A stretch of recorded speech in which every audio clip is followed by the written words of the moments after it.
This is a theater I came to quite often. Well, your friends, they came. The support we've had over the last 2 months has been amazing. It's not just a work environment. Everyone here is family. If you are ready to open your heart and your home, check us out. We thought for sure that we were done. And this town said, not today.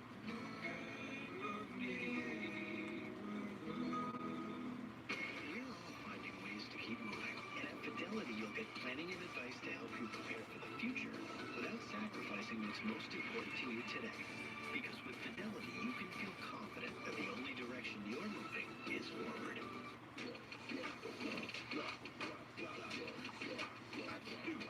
Get to cool relief fast. With Alpha Filter Plus, the beer Power Fast Fizz dissolves quickly, instantly ready to start working. So fast.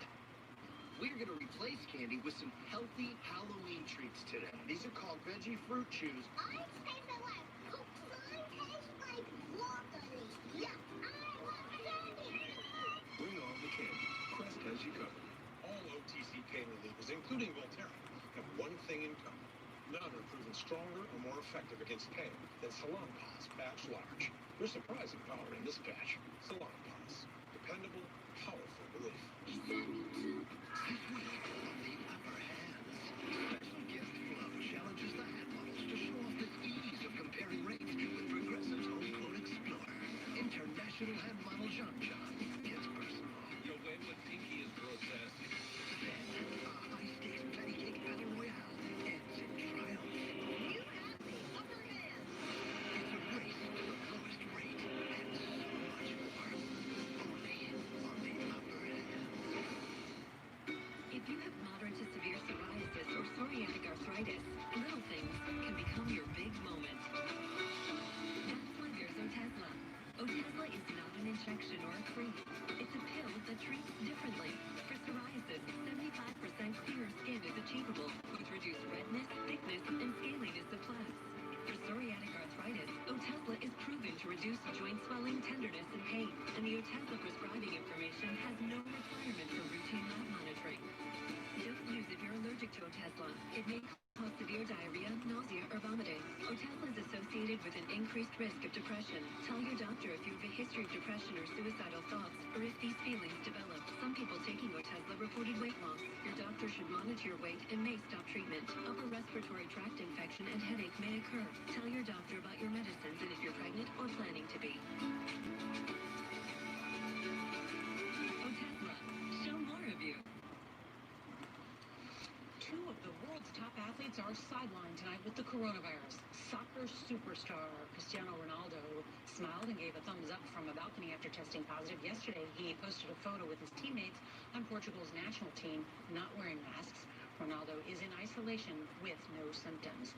And then there's this. The world's #1 golfer, Dustin Johnson, just tested positive for COVID. He has been experiencing symptoms. Johnson will miss this weekend's tournament in Nevada, and it's not clear if he'll be ready to play in the rescheduled Masters at Augusta National. That is just 4 weeks from now. Now to this story. A hiker in Utah is sharing video of his terrifying encounter with an angry mama mountain lion. Kyle Burgess came across a litter of cubs and recorded the 6 minutes of terror as the mother aggressively followed him and even lunged at him while he nervously backed away. Wildlife experts say if you find yourself in the situation, make yourself look big, be loud, and avoid eye contact, and slowly back away. Doing that likely saved the hiker's life. You know what they say? Don't mess with a cougar. Up next, drive-through drama. Roll down your window and enjoy the show. If you can't watch the CBS Evening News, you can listen.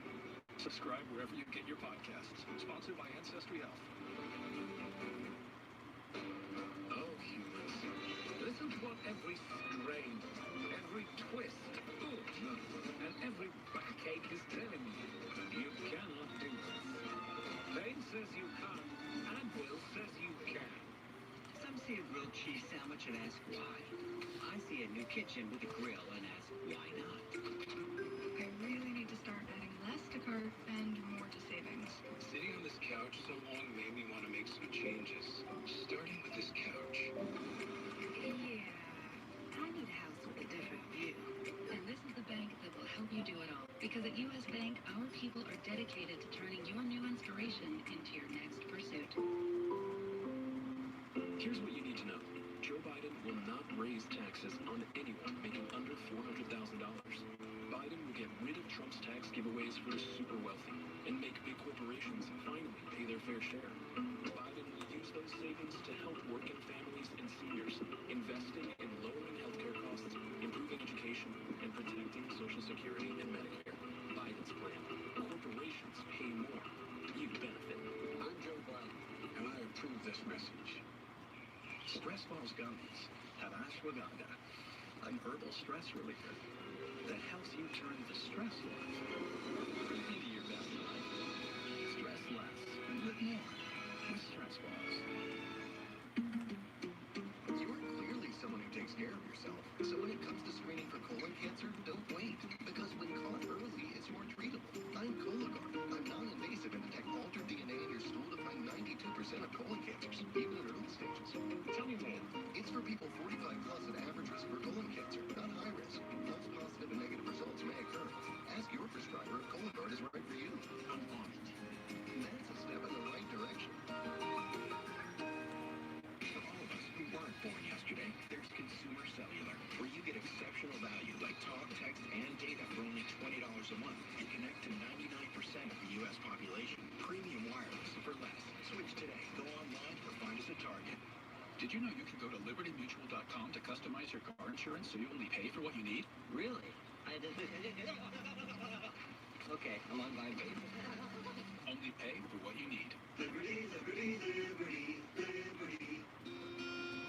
We can't always keep our distance, but we can still help protect each other this flu season by getting vaccinated.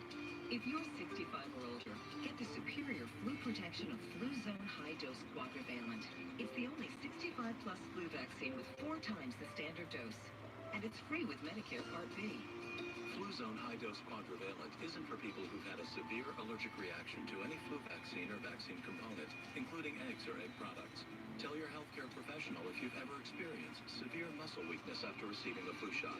People with weakened immune systems, including those receiving therapies that suppress the immune system, may experience lower immune responses. Vaccination may not protect everyone. Side effects include pain, redness, and or swelling where you got the shot, muscle ache, headache, and general discomfort. Other side effects may occur. If you're 65 plus, don't settle for a standard dose flu shot. Move up to superior flu protection. See your healthcare provider and ask for Fluzone High Dose Quadrivalent by name. The Doomsday Ranch. Why people are flocking to this ranch to survive the collapse of society. Next, Inside Edition. Inside Edition, Wednesday at 7. With Broadway dark through next spring, and many worry about the future of live theater. But the show is going on in a most unusual place. Here's CBS's Chip Reed. You've seen drive-in theaters before, but never like this. Thank you. It's Baxter! I've been looking everywhere for you! When the coronavirus put a halt to indoor theater, the Alden Theater in McLean, Virginia thought, why not use the parking lot? The audience stays in their car and drives from station to station. Everybody always stays 6 feet apart, and everybody always has something covering their face. If you can get hit by my cane, you're too close. A character leads each car from set to set. I see Burgle. Purple! Yay, Flash!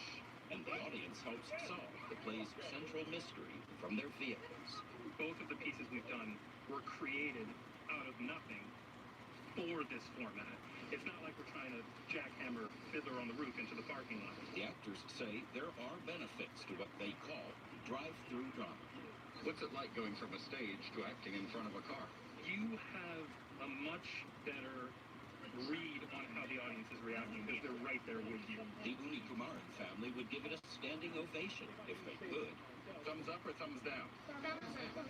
Thank you for tuning in as we will be going honky-tonkin' tonight down in Music City, USA as the Tennessee Titans host the 4-0 Buffalo Bills this evening during a rescheduled NFL game due to a COVID-19 positive. NFL Tuesday Night Football for the second time ever. Thank you for tuning in and watching my live reactions play-by-play. I'm your host, Untitled with Video Sports, Cool Hand Luke 96. As always, be sure to like, follow, and subscribe on social media. Links in the description below. The thumbs up button, share on social media, hashtag NFL. Chat questions and comments, super chats, super stickers, always greatly appreciated as well. Tonight, as mentioned, the 3-0 Tennessee Titans in action for the first time in a little over 2 weeks. Their first game since defeating the Minnesota Vikings on September the 27th. Buffalo, winners on the road so far this season. They've only had one game at home, and that was a victory, a come-from-behind win, I might add, as well, against the LA Rams, who are also in the lead out in the NFC West with the Seattle Seahawks.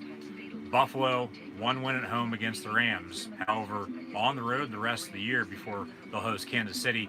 Now in another rescheduled game next Monday night from this upcoming Thursday, game getting pushed back a few days because this game being pushed back a few days as well. Titans haven't played since defeating the Vikings. Supposed to host the Steelers last Sunday. That game got pushed back until the end of the month.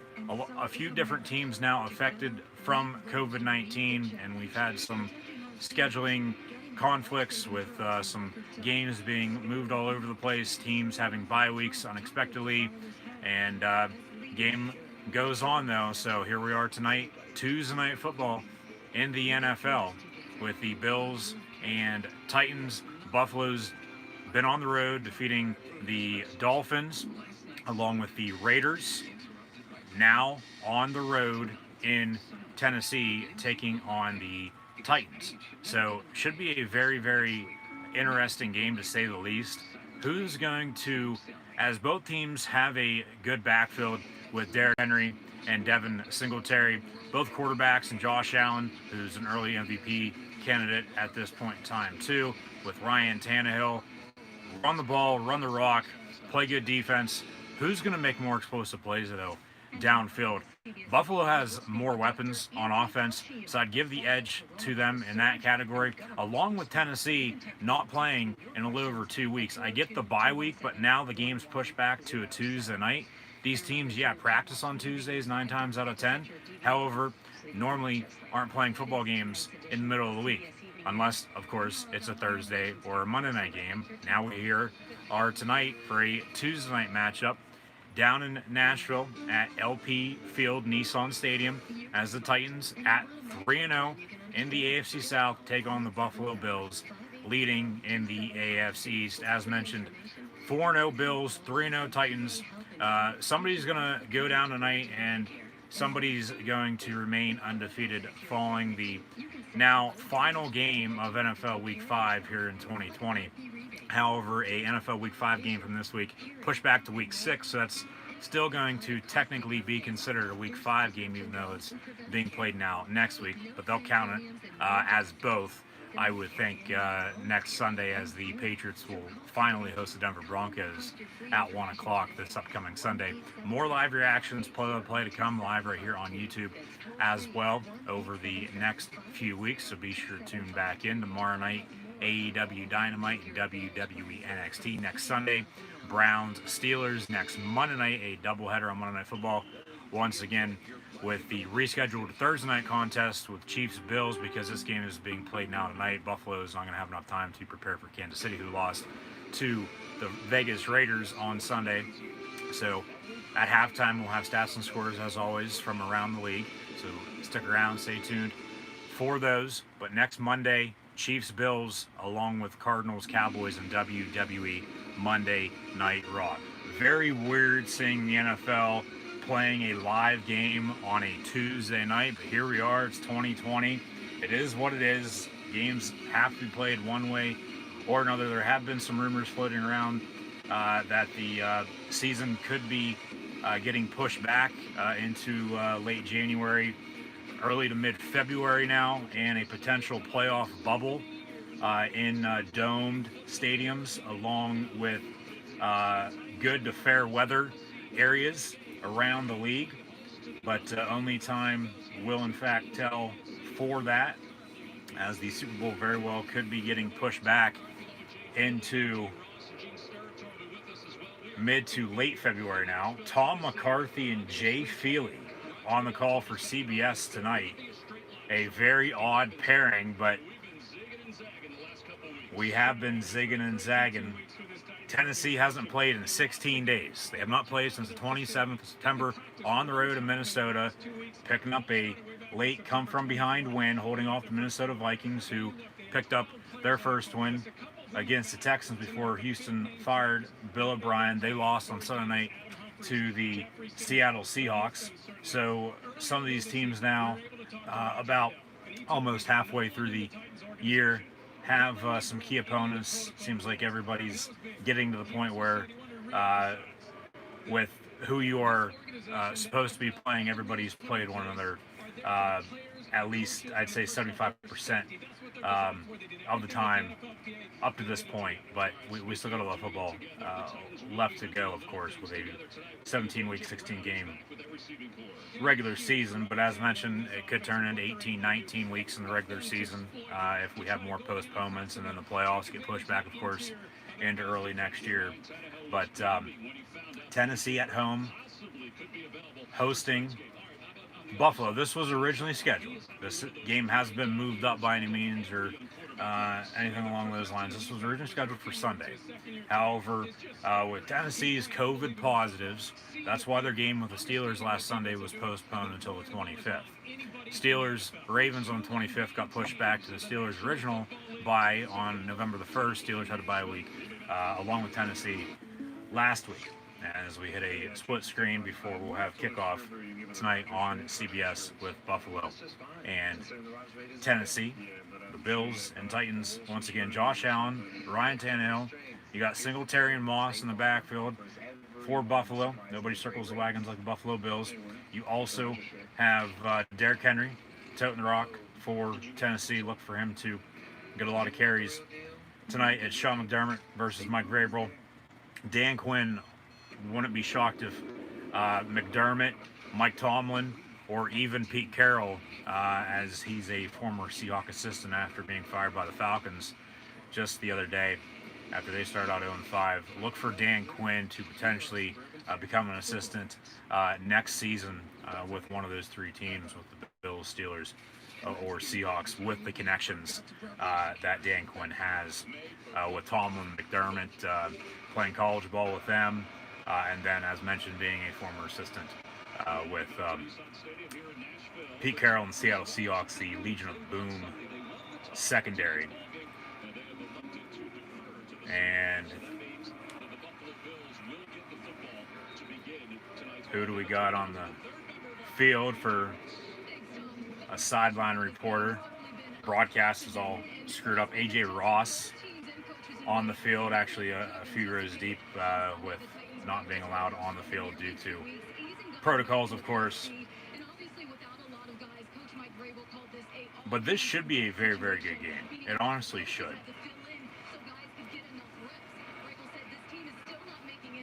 Two undefeated teams. Game pushed back. National audience. It's on CBS. Not blacked out in any market, as far as I know, at least.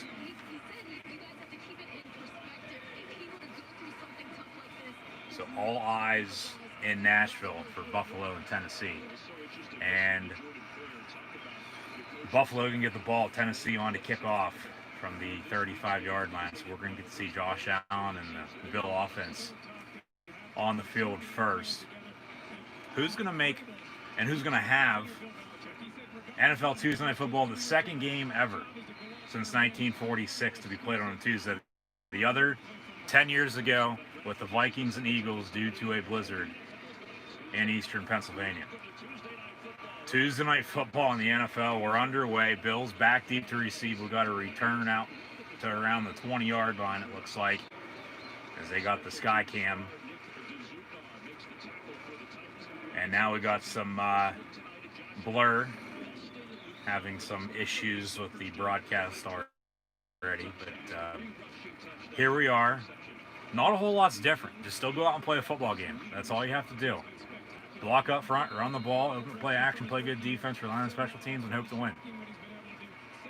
But who's going to have and who's going to make the most and have more explosive plays in this ball game. Whoever does, I think, is going to end up winning. Buffalo has more weapons, but Tennessee can make some plays too on offense. They're both undefeated for a reason.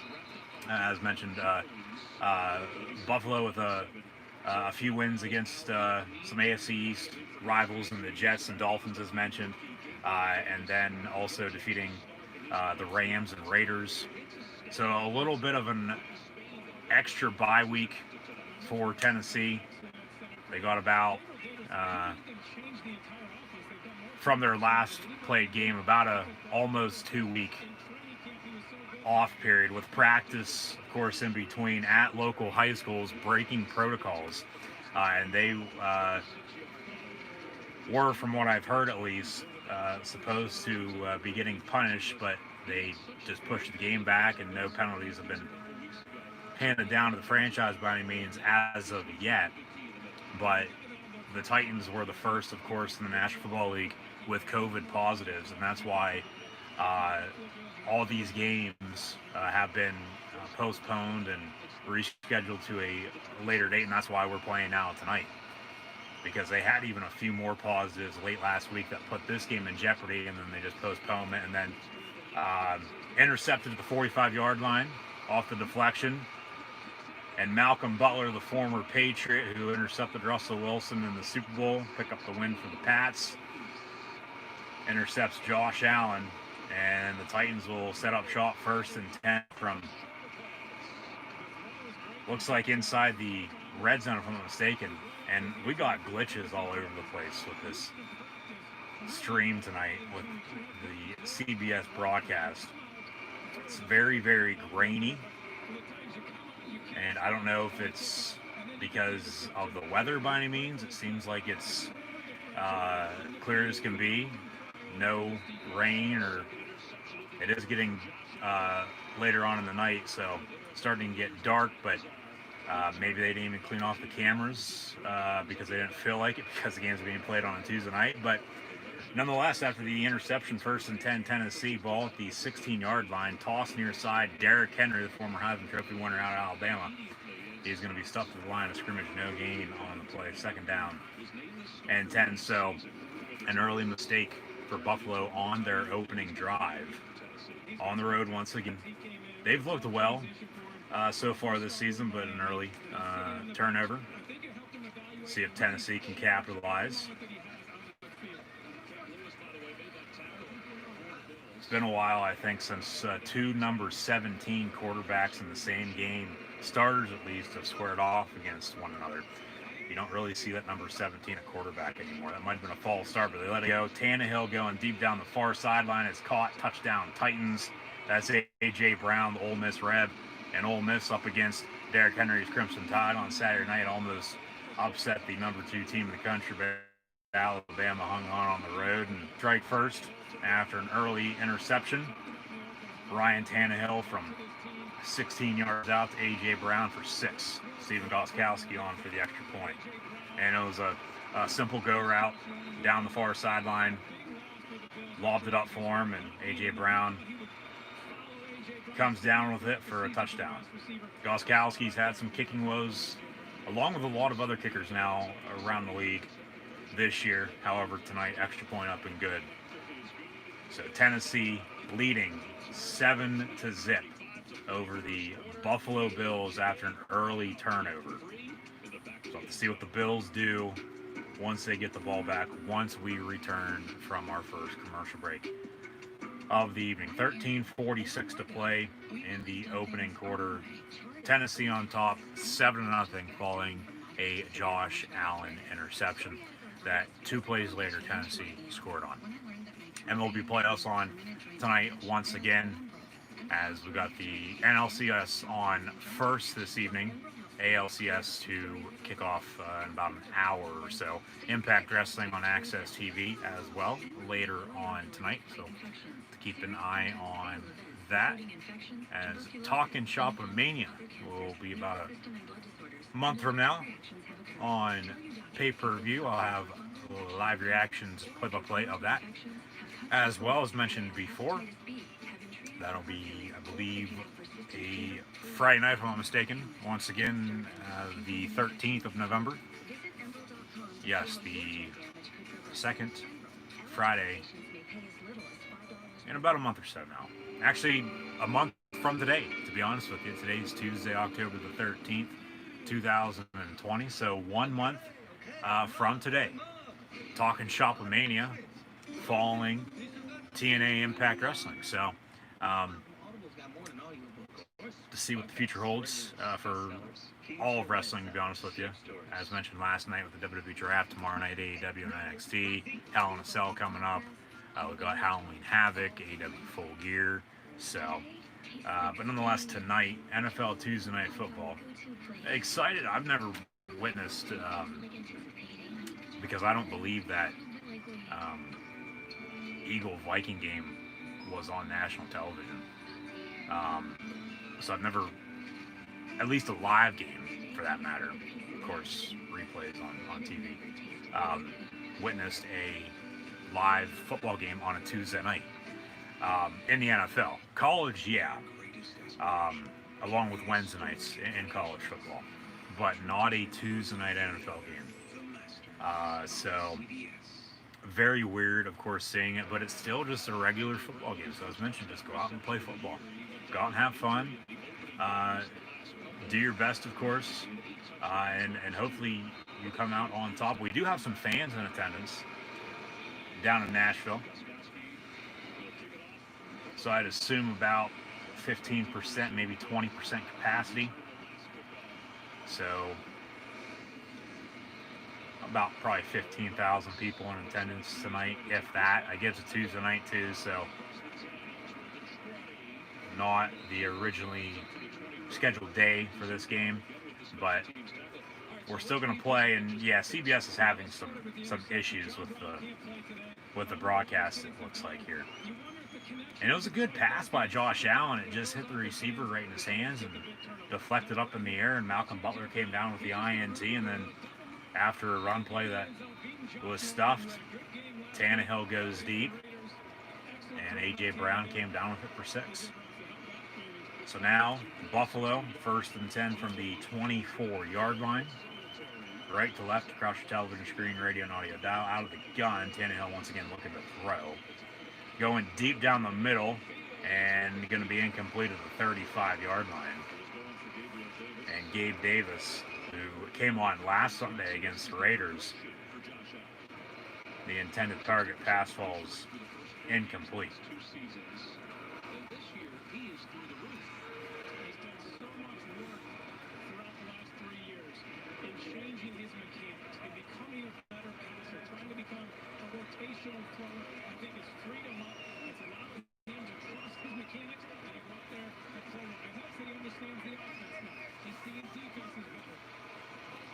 Second and 10 after the incompletion. Empty set out of the gun. Pass going to be caught. Stephon Diggs at the 32-yard line, the former Viking. They got Diggs, John Brown, and Cole Beasley as their trio at wide receiver. And Diggs with a simple curl right past the 30-yard line. Going to bring up a 3rd and short, 3rd and 1 officially for the Bills. And Diggs in the backfield at running back. And they're going to hand it off to the fullback, and he's going to pick up the first down, pick up a 3 yards, first down Buffalo. That's actually TJ Yeldon, one of the 4 running backs, lined up at the fullback position. He's another former Alabama product. Played with the Jags for a while, now in Buffalo with the Bills. Picks up the first down on a fullback dive. Allen going to be under center. Croft in motion. Fake the give to the back. Little play action. Pass caught, complete. Stephon Diggs at the 45-yard line. First down Buffalo.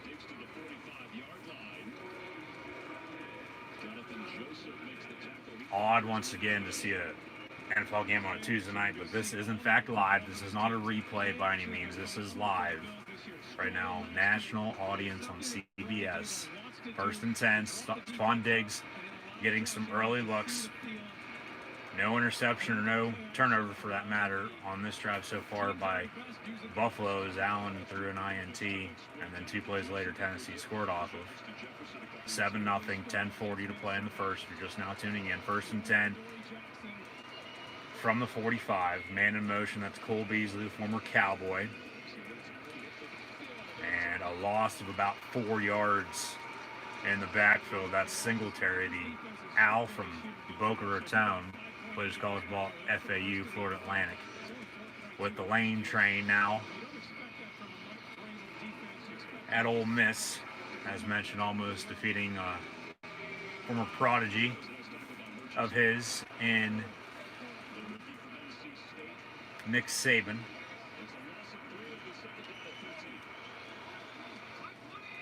And 2nd and 13, empty set. Pass going to be incomplete. Little miscommunication with Allen and his tight end.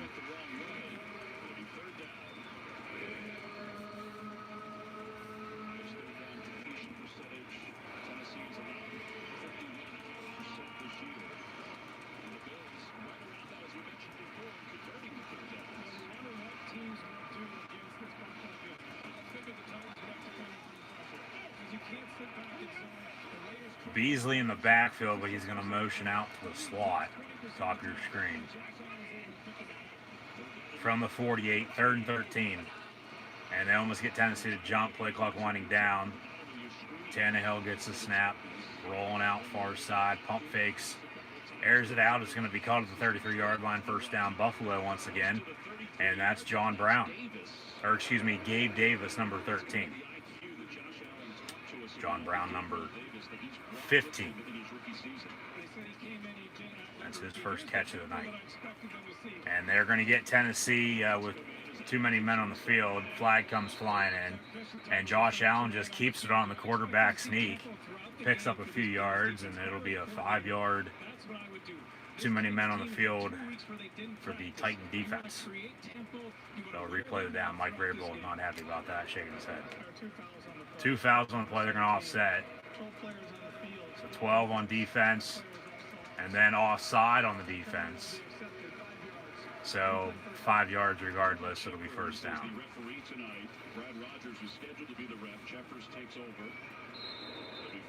So a lot of changes. The official Whitecapper tonight wasn't originally supposed to do this game. They got somebody else to do it because the other ref did another game already this weekend. Broadcast team, of course, not your typical CBS play-by-play, but here we are. Tannehill over the middle, caught, actually dropped by Stephon Diggs inside the 20. Thought he had it there. Falls incomplete, 2nd and 5. Ball came out a little late. Honestly, could be a fumble. No, he dropped that. Oh, Jay Feely's in the booth. He's normally down on the field giving kicking advice. He's up in the booth as your color commentator tonight, for God's sakes. Like, that's how bad everything is. That's how bad everything is screwed up with all these postponements and games being rescheduled, and now all these scheduling conflicts. Allen out of the gun. Got a hand off Devin Singletary. 2-yard loss in the backfield. Will be 3rd down and about 7.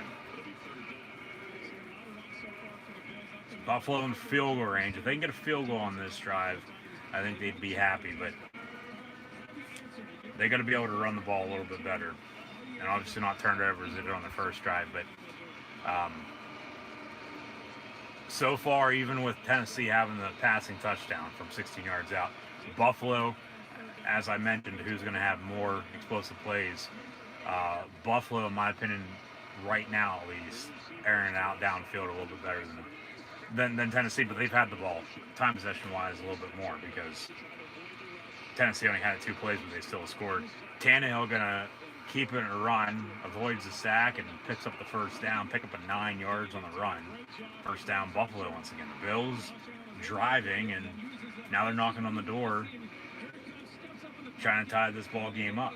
And he jukes out the linebacker, Josh Allen, a 6'5", 230-plus pound quarterback, 1st round pick out of Wyoming a few years back. turning into an MVP favorite right now, up there with Russell Wilson and Aaron Rodgers, 1st and 10 out of the pistol from the 23. I mean, that,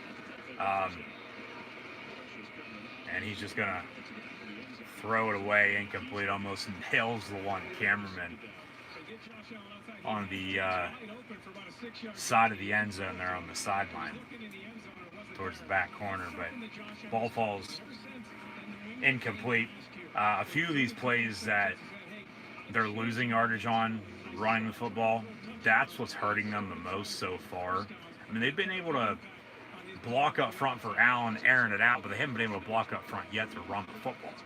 I mean, I get Allen had a quarterback keeper avoiding the sack, but they got to be able to run the ball here a little bit better. I mean, I get it still early, only halfway through the first quarter, but in order to win this game, especially on the road, as Allen almost goes down the sack, airs it out and incomplete, and then he also had another man open behind the intended target, Tywan Jones, who came out of the backfield wearing that Shady McCoy 25, and it falls incomplete, 3rd down and 10.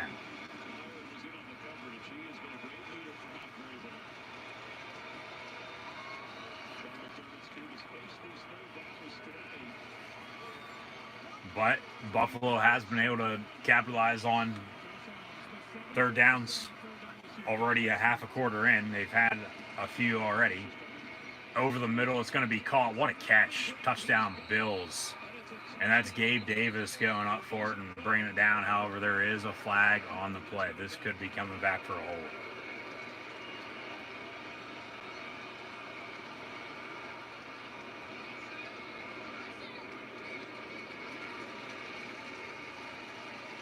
See what the call is. Illegal shift on Buffalo.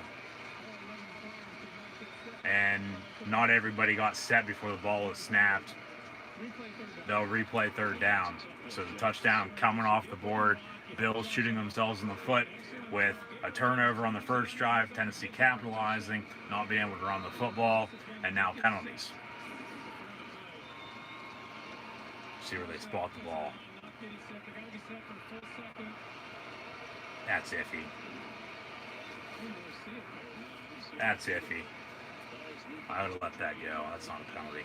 3rd and 15 back at the 28. Allen stepping up.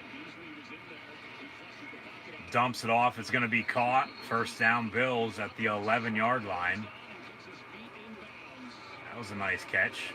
That's Andre Roberts.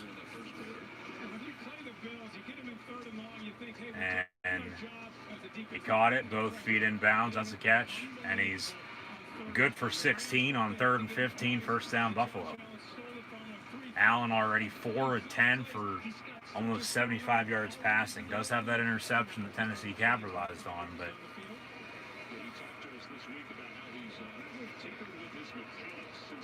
if they can score after all of this and tie it up, I mean, regardless, it's going to be a good drive because they got points, but I mean, that just shows you that they can still execute plays when needed. Even early in the ball game, hell, they can do this later on. They'll probably honestly come out on top with the win tonight. Pass complete once again to Gabe Davis. So it's been Diggs and Davis here early on. Roberts and Beasley along with John Brown getting some looks too, but Buffalo still able to drive, and they're still going to get points as McKenzie gets in the end zone, touchdown Buffalo, so they still get 6. And they're still going to be an extra point away now from a tie ball game. As players, once scoring, have been running into the tunnels a lot so far this season for some unknown reason. I get, okay, you want to, run until you have a little room to slow down and stop, but a lot of players as of late doing a Bo Jackson in the Kingdom here in 2020. And the extra point going to be up and good. Buffalo ties it at 7. Bills Titans at 7 apiece with 6:02 to play in the opening quarter on NFL Tuesday night football. I don't get why. I don't know what's up with the graphics on CBS's end, with it being all grainy and everything. It's never like this. I don't know if something's not plugged in the whole way, if something's getting shorted or what, but I get everything's all screwed up because this game's being played on a Tuesday night, but still, like, come on. Like, you would think it's CBS, for God's sakes, it'd be, clear as it can get, but obviously not the case. But nonetheless, thanks for tuning in and watching. At least we can, still see and figure out what is in fact going on. It's not every play, but it's been doing it more so than not tonight. But we'll get through it and we'll get back to the action shortly following this commercial. So once again, as mentioned, thank you for tuning in and watching. Like, follow, and subscribe on social media. Links in the description below, that thumbs up button. Share hashtag NFL on social media. Chat questions and comments, super chats, super stickers, always greatly appreciated as well. Big crunch, big flavor. Let's be honest, quitting smoking is hard. Like quitting every Monday hard. Quitting feels so big. So try making it smaller, and you'll be surprised at how easily starting small can lead to something big. Start stopping cigarette.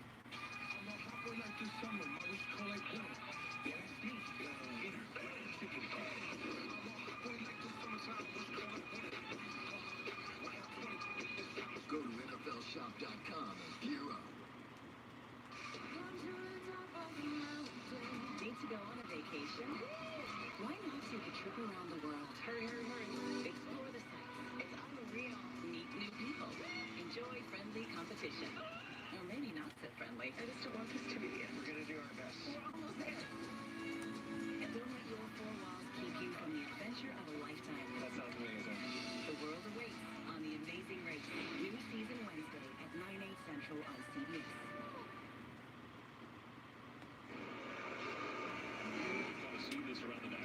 12.5% capacity, only 8,500 fans allowed. It seems like there's more in there than that, though. You got to wear face masks, of course.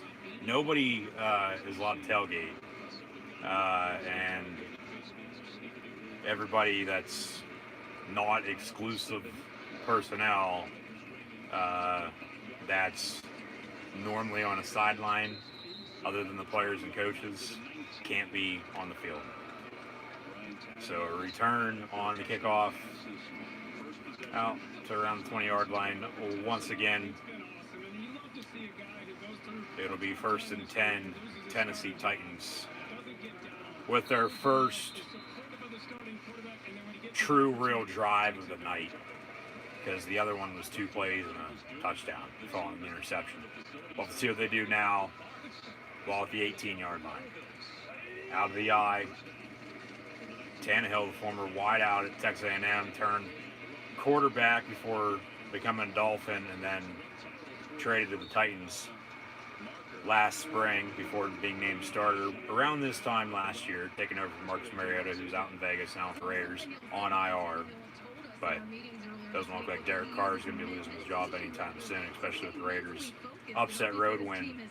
Not even upset, honestly, against the Kansas City Chiefs on Sunday. And as mentioned, coming up halftime stats and scores from the first half and from around the league this past weekend. A preview to NFL Week 6 next week. 1st and 10 from the 30. Tannehill under center. Man in motion. Fake the end around, handoff. Derrick Henry lowers his shoulder. He's going to pick about 2 yards. He's that big bullheaded powerhouse running back that Tennessee relied on a lot, and I mean a lot, last year. And that's what got them the whole way to the AFC Championship game before losing to the defending Super Bowl 54 champion Kansas City Chiefs. 2nd and 8 from the 32. Brown in motion near side.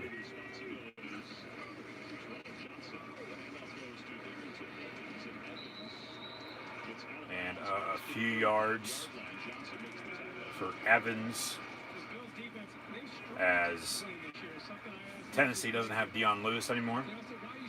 He's in New York with the Giants. So now they have Evans and McNichols backing up Derrick Henry. Evans going to stay in for another play here. Out of the gun, he's to the right of Tannehill. Left to right now, across television screen, radio and audio dial for the Titans here in the first quarter. 3rd and 5 from the 35. 3 wide, Tannehill looking to throw. Pump fakes, almost brought down the sack, and it falls incomplete. Intended for 81 is tight end and Johnny Smith. And Tennessee is going to be forced to punt. Probably got more pressure than anybody else on that defensive line for the Bills. They really need these guys. Jerry Hughes, Trent Murphy, Ed Oliver. They need them to step up and play better. The Bills have been an evolving franchise the last several years, and they've brought in players like Jefferson, like Josh. This is honestly the best the Bills have been. It's the first time they're 4-0 in a little over a decade.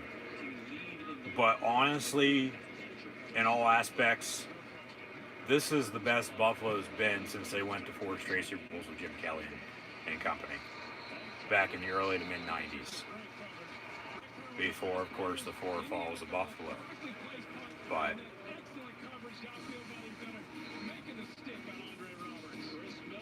it's going to be their division to lose in the AFC East this year. With the Patriots no longer having Tom Brady, of course, but Cam Newton was playing well before his COVID positive, of course. And then the Patriots losing last Monday night on the road against the Chiefs, traveling the same day, didn't help by any means. And their game this week was postponed until yesterday and then postponed until next week. So that'll be now next week, as those 2 teams got an early unexpected bye. So everything's all screwed up because it's 2020, and that's the only reason why, because we have COVID-19, of course, going on. But Buffalo's been looking good, as mentioned, all season long. Wins, I get okay early in the season. They beat the Jets and Dolphins. But then they host the Rams, who were also undefeated at that point in time a few weeks back. That was bonus coverage. Actually the same day as we had bonus coverage of Titans-Vikings, and Tennessee playing their first game since then tonight. Buffalo, penalty late, helped them out. They ended up winning. Rams with another win. Seems like they've been playing on the East Coast every week, except for the Dallas game, week 1 on Sunday Night Football. But then Buffalo went to Vegas last Sunday and gave the Raiders their first home loss in their new digs before traveling now to Tennessee tonight. This game was supposed to be on Sunday, as mentioned, and then their game against Kansas City at home this Thursday pushed back until next Monday at 5 o'clock. So, a few odd days. Monday night, not necessarily, but when you're planning on playing on a Thursday and it gets pushed back until over the weekend until Monday at 5, and then you have odd times for kickoffs, especially a 7 p.m. Tuesday night start, for God's sakes. I said, teams normally practice on Tuesdays, but they don't play actual real live games against another team.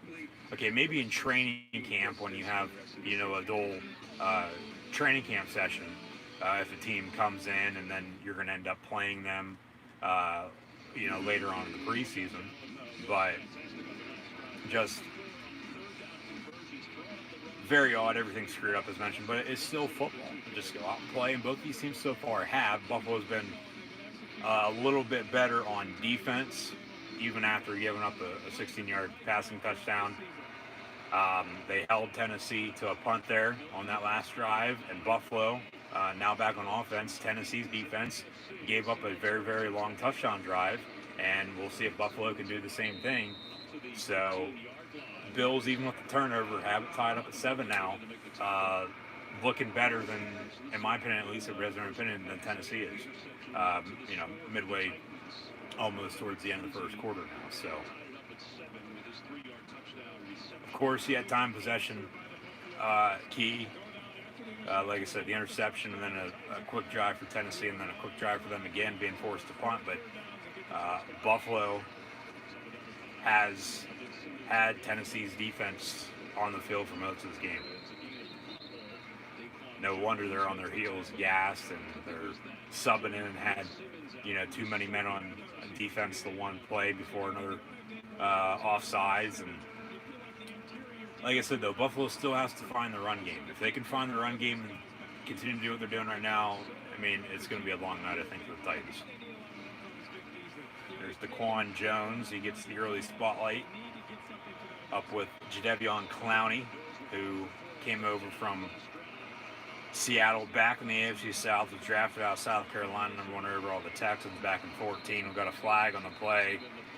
It's a 3rd and 1, and we had a motion man and then a fake on the end around, but the flag comes flying in, and it'll be a false start on the Bill offense on Gabe Davis, 5 yards.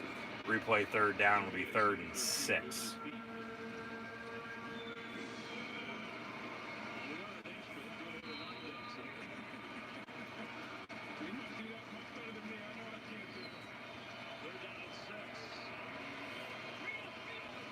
We're going to have another empty set, 5 wide. I've noticed a lot early on here this year. A lot of teams are going, and I get it's a quarterback-driven league. You got to be able to run and throw, of course, and play good defense and be able to rely on your special teams when needed to win. That's football. But normally out of the gun, teams have a back lined up next to the quarterback so you can hit the screen. But anymore, it seems like they're spreading them out, go deep, get open, we'll get you the ball. Buffalo now on to punt. Tennessee forcing a quick 3 and out after a penalty. Ball going to be fielded at the 30-yard line. That will be a block in the back, but a good return down the far sideline. And Tennessee going to get to the 30-yard line, and they're going to have very, very good field position. Once again, we saw the last time they had it, they ended up scoring 2 plays later. So if they can get the run game going as well with Derrick Henry, Tannehill went to Smith before an incompletion on the last play they had on offense. Maybe go their tight ends a little bit more. CBS with the grainy feed for some reason. I don't know why. It must just be that one camera. Either has something on it or they didn't clean it good enough before they came on the air tonight. But like I said, it's not like it's 1970 and you can't see, or even if it's pouring down rain and you can't see 5 feet in front of you, whether you're in the stands or watching it on TV. Screen pass going to be batted down, incomplete. Like, it's 2020 for God's sakes. Like, there's 4K and now faster 5G on phones, and like, I get technology's good, but then technology can suck. When you need it most. Knock on wood, no technical difficulties as of yet, but see how the night goes. Under 2 to play here in the first. Out of the eye once again, and then the tight end motions to the tight end position out of the backfield from the fullback spot. Tannehill under center trying to draw him off. Play clock winding down to their motion man. And another handoff to Derrick Henry. Good old number 22. And he's going to be stuck at the line of scrimmage, no gain. 3rd down.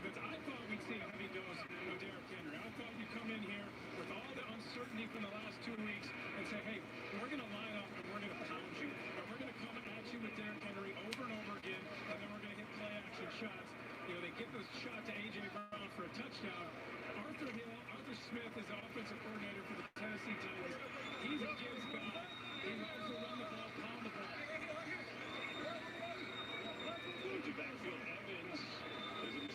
3rd and 9 from the 30. A quick pass complete. That's Jonnu Smith. He's going to get to the 16, but we've got a flag coming in. And this might be for a hold or a face mask, it looks like. Came in from the far side, Again, our referee for right in tonight is front of the Bob play. Chambers. There's Arthur Smith, the offense coordinator for the Titans. Pass interference on the Titans. Where the hell was their pass interference at? Who is in motion. Without Corey Davis, without Adam Humphries, a lot of young guys getting opportunities right there. In the That's middle more of of a the hold than it is PI. He was blocking downfield. Well, negates the first down. Still a penalty, yeah, but that wasn't a pass interference. It was a hold. time, you really want to give about 10 yards here to get into field goal range. 'Cause we Buffalo will take it regardless. 3rd and 19 from the 40. Another empty set. And over the middle, it's caught. First down, Titans. These teams don't care if it's 3rd and short or 3rd and long. They're picking up the first down.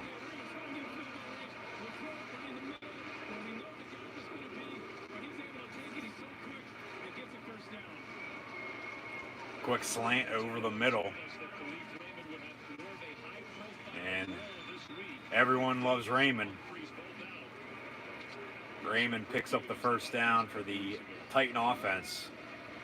20 seconds to play in the first quarter. Ball at the 20-yard line, 1st and 10, Tennessee. Another handoff, Derrick Henry. And Buffalo's defense, you got to give them credit. They've been able to stop the run game so far. And kudos to Tennessee's defense, too. They've been able to stop Buffalo's run game, but so far Buffalo's been able to throw the ball a little better than Tennessee has. A few yards for Henry there. That'll do it for the first quarter now. Tied at 7 at the end of 1 with the Bills and Titans.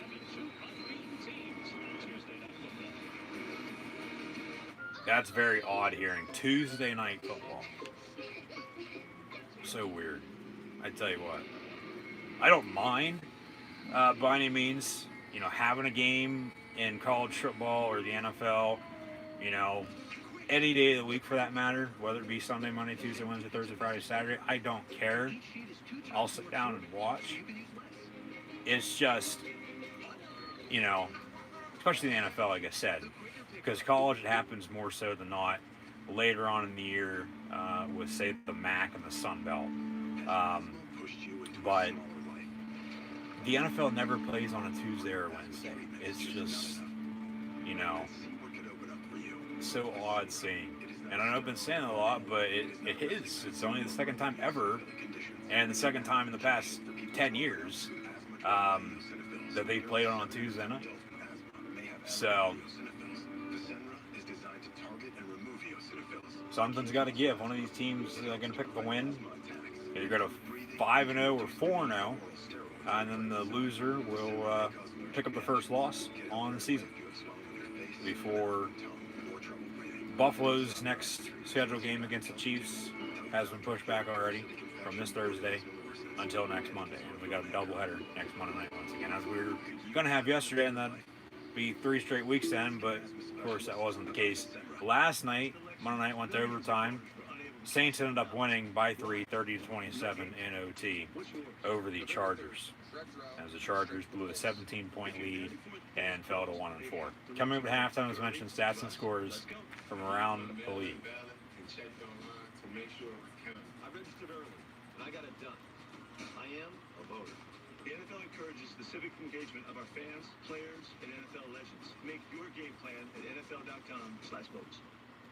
Silicon Valley's Thomas Middleditch and Tony and Emily Ashburn. Be Positive, new series November 5th on CBS. Sean McDermott's tied to the hip with a lot of his coaches, but mostly Leslie Frazier has been unbelievable for him. Not a better man in the NFL than Leslie Frazier. Great coach. Has a philosophy. They've gotten the personnel to implement that philosophy. Been excellent the last 2 years. Not quite as good so far this year. 2nd and 8, Tannehill on the play action complete. A.J. Brown, once again, he gets to the 2-yard line. 1st and goal, Tennessee.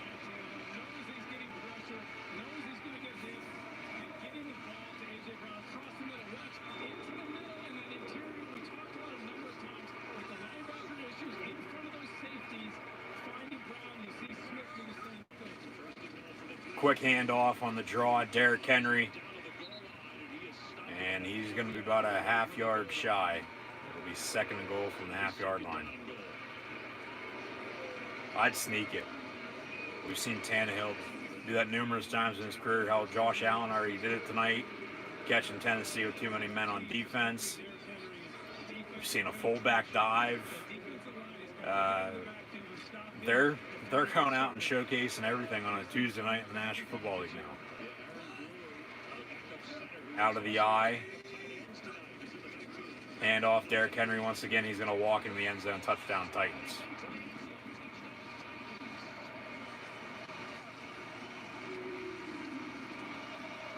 And air high fives from 6 feet apart with fans in attendance.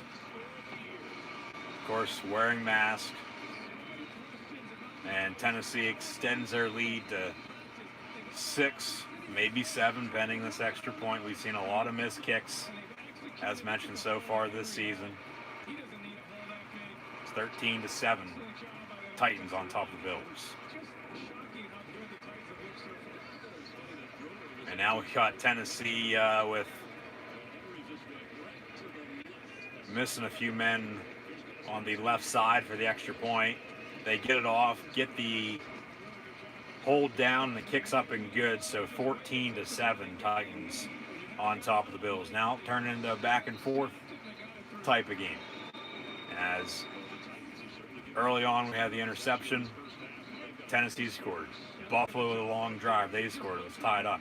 And then back and forth punts between these two teams. Tennessee drives again, score, extends their lead. We'll see what Buffalo now does on their upcoming drive.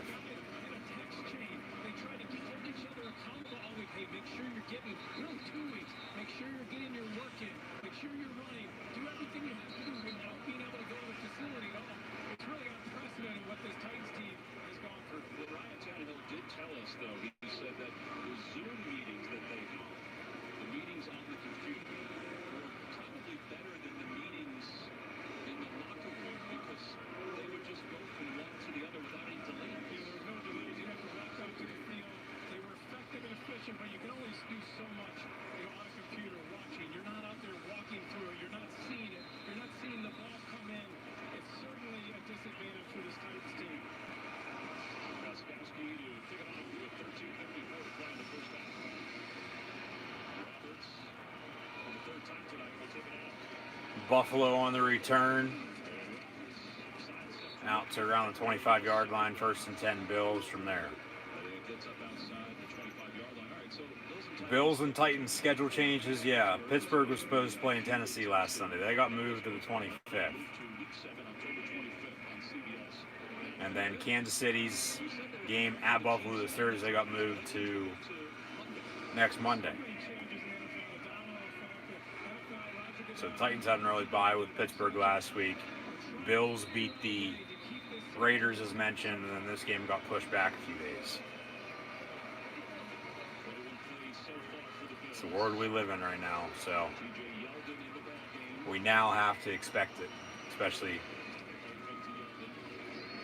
with as many postponements and reschedules as we've seen as of late. Pass complete. That's Knox.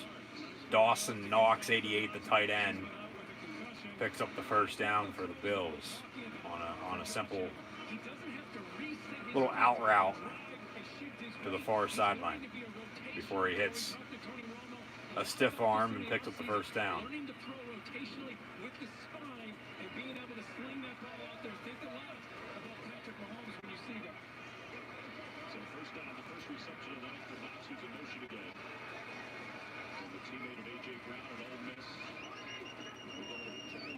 Fake the give. Josh Allen going to be incomplete. Intended for Knox once again and went right through his hands. And that should have been a big first down pickup. He had about 15 yards in front of him. Went right through his hands. That's a catch. You got to catch that.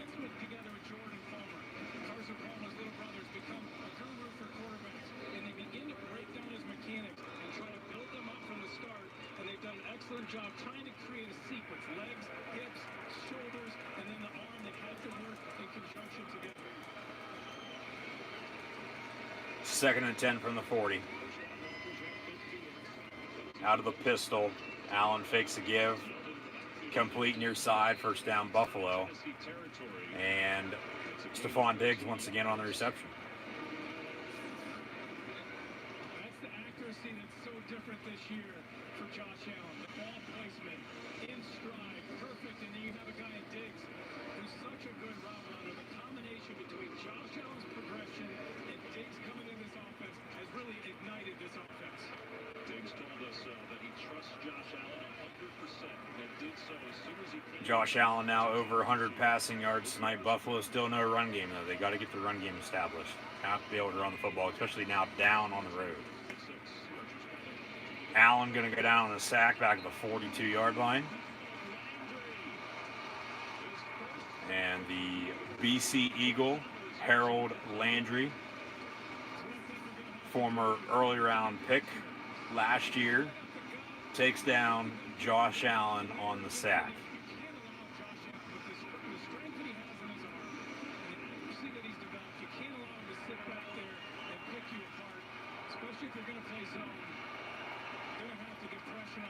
Second and long, 2nd and 21 officially.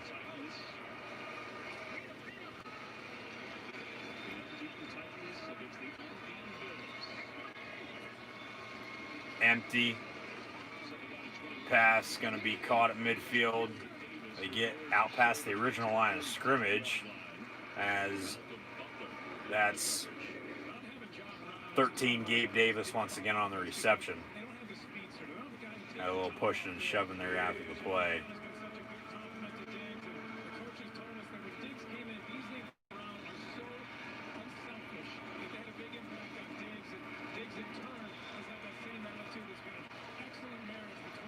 Third and 9.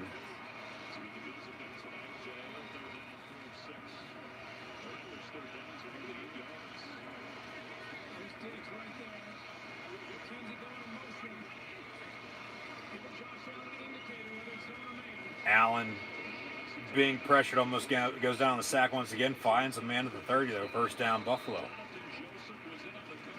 And that is Stephon Diggs once again. Another first down, Buffalo Bills. Allen with the 1 sack, but he's been running for his life now a lot in this first half. Tennessee has been getting to him. Buffalo's got to do a better job up front blocking. And no wonder they can't run the football. They can't even protect Josh Allen now.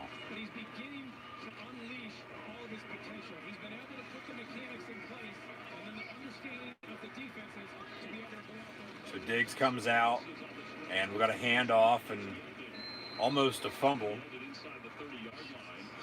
Little miscommunication with Josh Allen and TJ Yeldon, as it seemed like Yeldon on that play wanted to line up on the right side of Josh Allen, ended up lining up on the left side, and then the handoff was bobbled a little bit, almost fumbled as mentioned, but he holds on and picks up about 4 yards. 2nd down and 6 from the 29.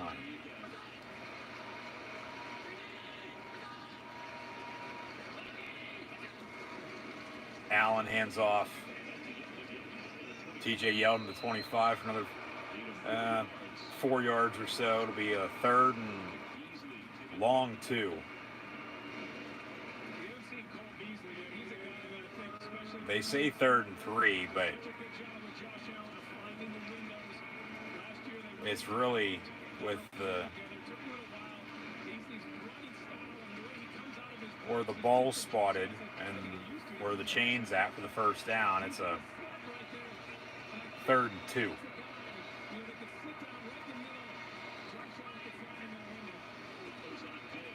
And pass going to be caught, actually dropped once again by Stephon Diggs. He's done that now a few times. Drops it right at the last second and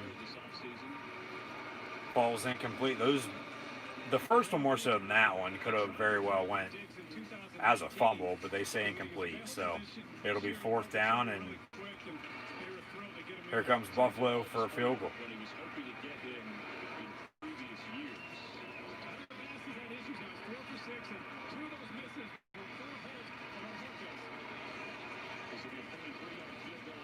kick going to be up and good. So Buffalo cuts the lead to 4 with 8:35 to play in the first half. Titans lead 14-10 over the Buffalo Bills and the Bills Mafia that made the trip. I think I've seen more Bills fans in attendance than Titans fans tonight. However, no tailgating, so nobody being thrown through any tables by any means out in the parking lot. Jardiance can reduce the risk of cardiovascular death for adults who also have known heart disease. So it can help save your life from a heart attack or stroke. And it lowers A1C. Jardiance can cause serious side effects, including dehydration, genital yeast or urinary tract infections, and sudden kidney problems. Ketoacidosis is a serious side effect that may be fatal. A rare but life-threatening bacterial infection in the skin of the perineum could occur. Stop taking Jardiance and call your doctor right away if you have symptoms of this bacterial infection, ketoacidosis, or an allergic reaction. And don't take it if you're on dialysis or have severe kidney problems. Taking Jardiance with a sulfonylurea or insulin may cause low blood sugar. Lower A1C and lower risk of a fatal heart attack? On it. With Jardiance. We're committed to making Jardiance available and affordable. With our savings card, eligible patients pay as little as $0. This fall, new appliances can welcome family recipes, shorten laundry days, and keep the season fresh. Right now, they can also help you save. On top appliances like this LG refrigerator, now from the Home Depot, have doers to get more done. Repair your enamel with ProEnamel Repair. Our most advanced formula helps you brush in vital minerals to actively repair and strengthen enamel. So you don't just brush to clean, you brush to build. ProEnamel Intensive Enamel Repair. My job is to help new homeowners who have turned into their parents. I'm having a big lunch and then just a snack for dinner. We're using a speakerphone in the store. Is that a good idea? One of the ways I do that is to get them out of the home. You're looking for a grub brush. Did he ask for your help? No. We all see it.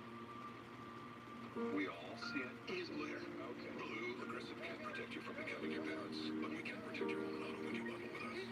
You don't know.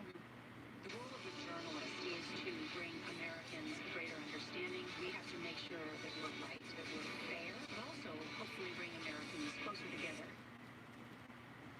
5 unbeaten teams in the National Football League, including these two. They've both off to excellent starts, despite all the problems the Titans have had the last couple of weeks because of COVID-19.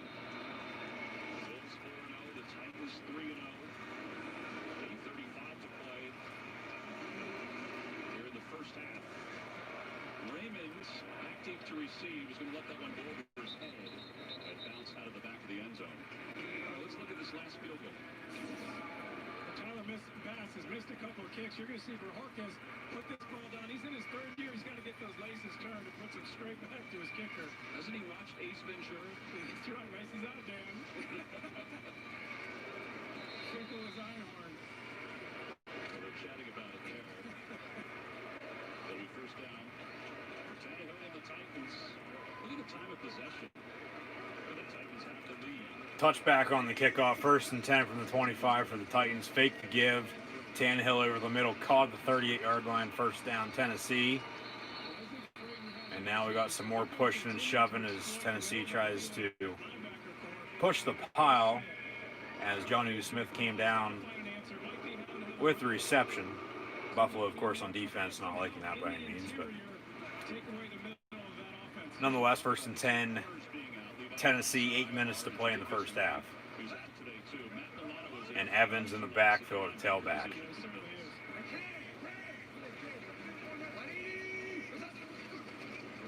Handoff. Missed tackle on the Bill defense on their first down for the Titans. Yeah, it has to be that one camera that they go to from a distance.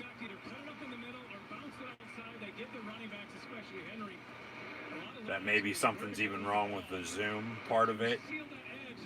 I don't know if the camera is going to need looked at or if it'll be better in the second half if they take a look at it at halftime, or the camera's just getting up there in age, getting a little older.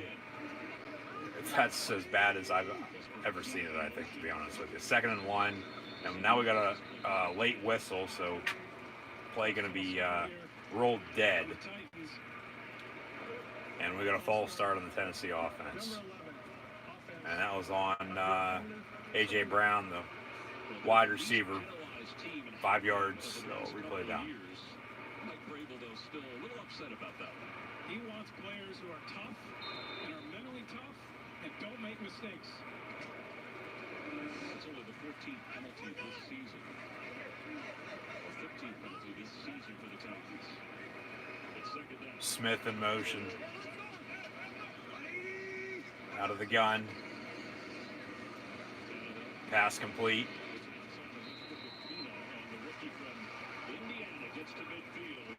First down, Tennessee. He's got a first down after a gain of 7. How about this? The Bills trailed for 8 minutes and 11 seconds the first 4 games combined. And they trailed for over 12 and a half minutes in this game. Well, they threw that interception and gave up the touchdown right away. They've been so good at the beginning of the game. First and 10, Derrick Henry back in the ball game. They're going to fake the give to him. Pass complete. Jonnu Smith. He's going to lower his shoulder, pick up about 7 yards. It'll be second down and 3. Johnson makes the tackle.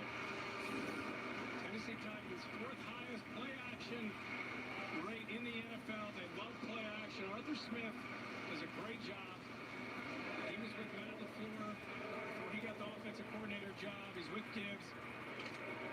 A lot of those same type of philosophies.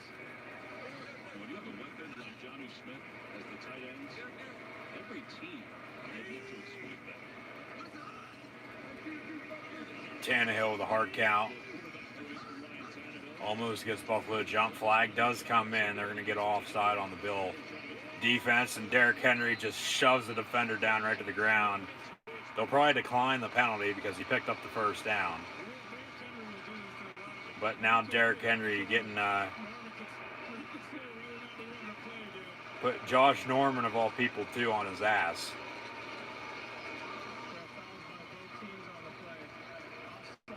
Offside on the Bills defense, holding on the Titans. So regardless of all that, penalties are going to offset the free play second down.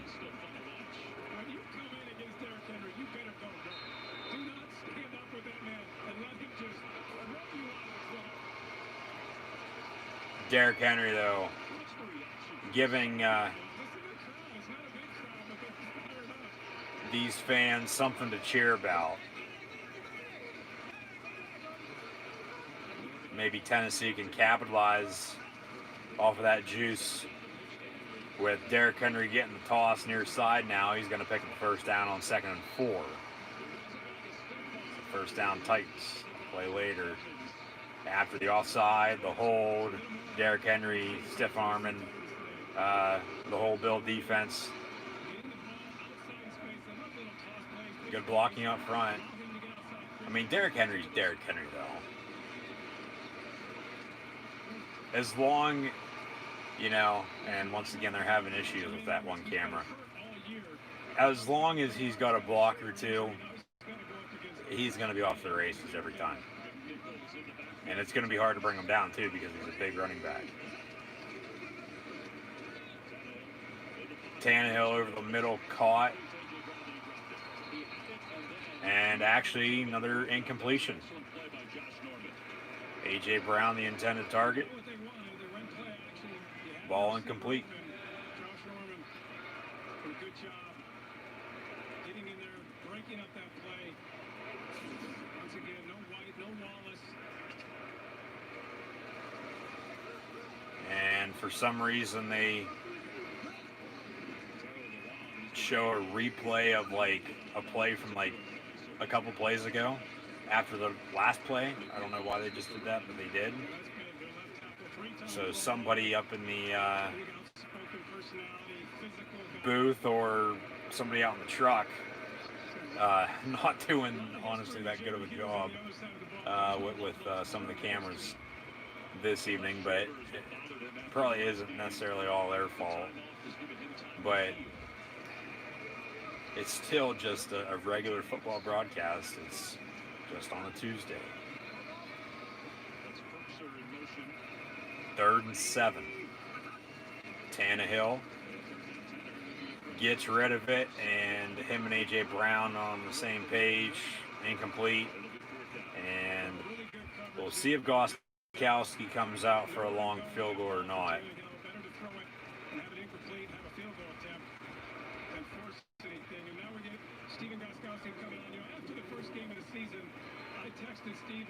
Goskowski is coming out. This is going to be from around, we'll say, and actually now Goskowski is going to come back to the sideline.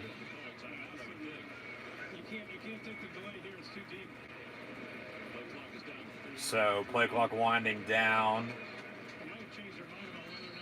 They're going to take a delay game, not kick the field goal. They're going to go punt. Pin them deep, make Buffalo drive. Both teams, all 3 timeouts remaining here, 4:01 to play in the first half. Hey, if they're going to score before halftime, make them drive the length of the field. We are going to have a halftime report with good old JB, James Brown, Cower Power, Bill Cower, and Phil Sims. And they're going to punt. Tennessee going to punt with 4:01 to play here in the first half.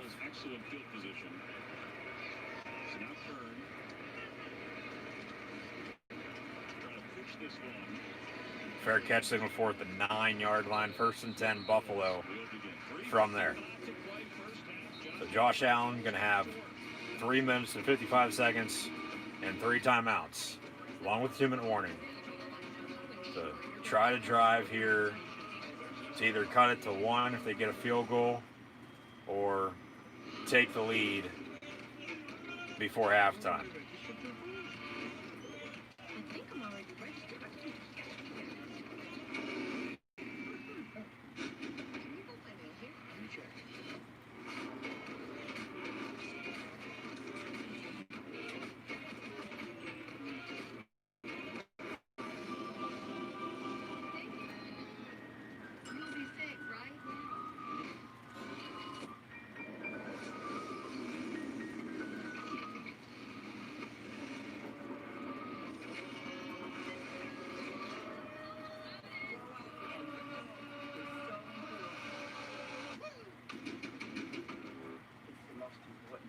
Do.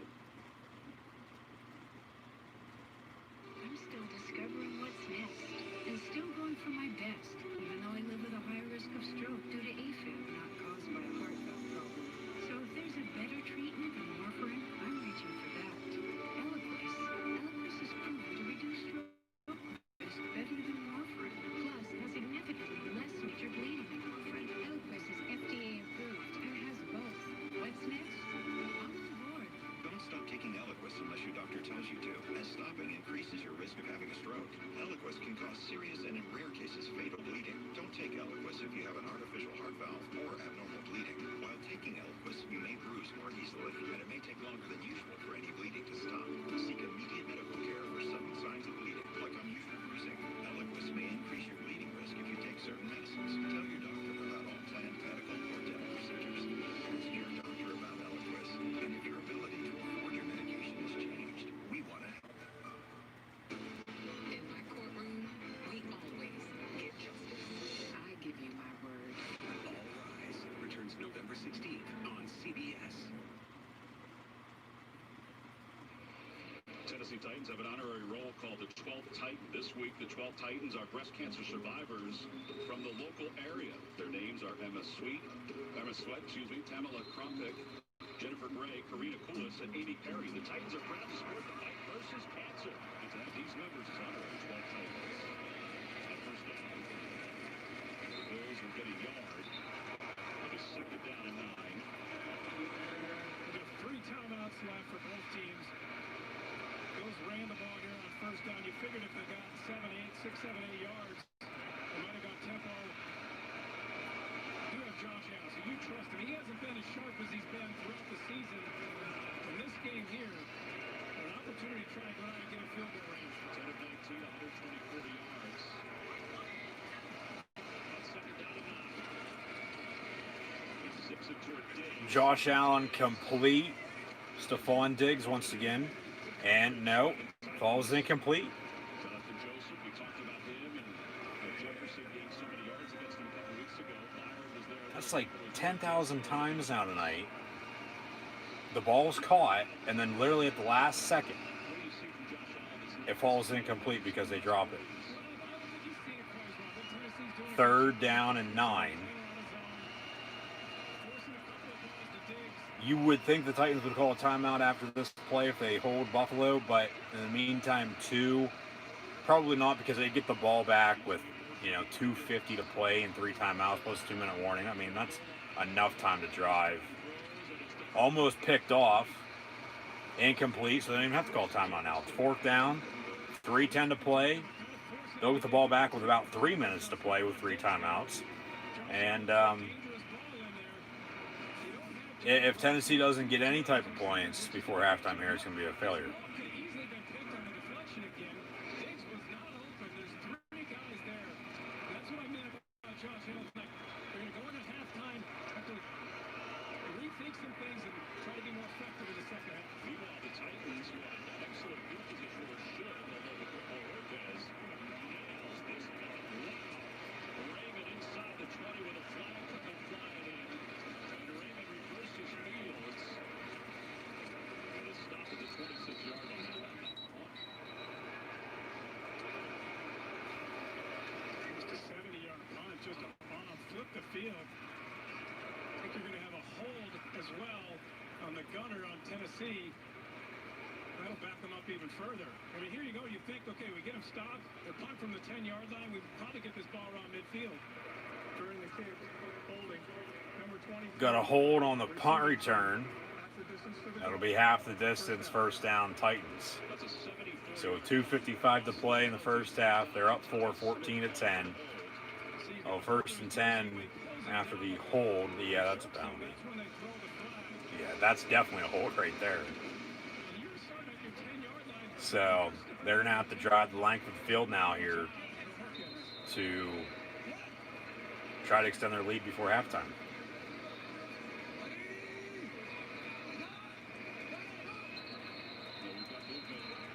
Now more whistles, more flags. Neutral zone infraction. That's an offside on the Bill defense. So 1st and 5 now for the Titans. A couple years ago, Ed Oliver was trying to get an advantage. And they need more from Ed Oliver. He was dominant in college. He had such good leverage, explosion into the backfield.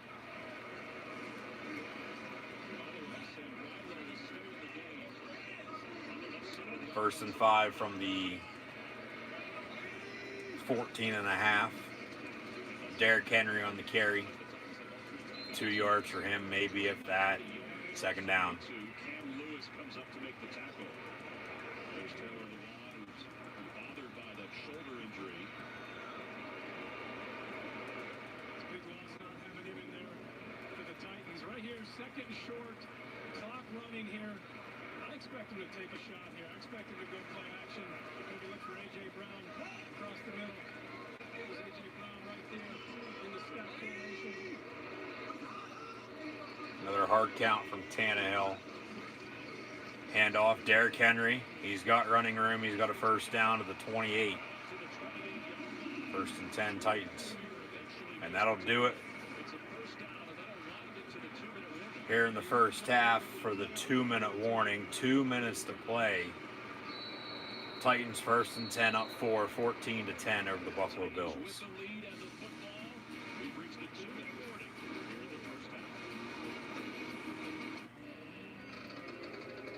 Is it too early to start celebrating Halloween? Well, if you're celebrating by eating Reese's, then no. You're actually late. Not sorry, Reese's. Besides calling and texting, I told Consumer Cellular at CCNIV they'll call the grandkids twice a week. We got the perfect plan and the hashtag MyFairCC. Hashtag maximum attitude. Talk, text, and data as low as $20 a month. See how much you can save at consumercellular.com. If you have risk factors like heart disease, diabetes, and raised triglycerides, Vasipa can give you something to celebrate. Vasipa, when added to your statin, is clinically proven to provide 25% lower risk from heart attack and stroke. Vasipa is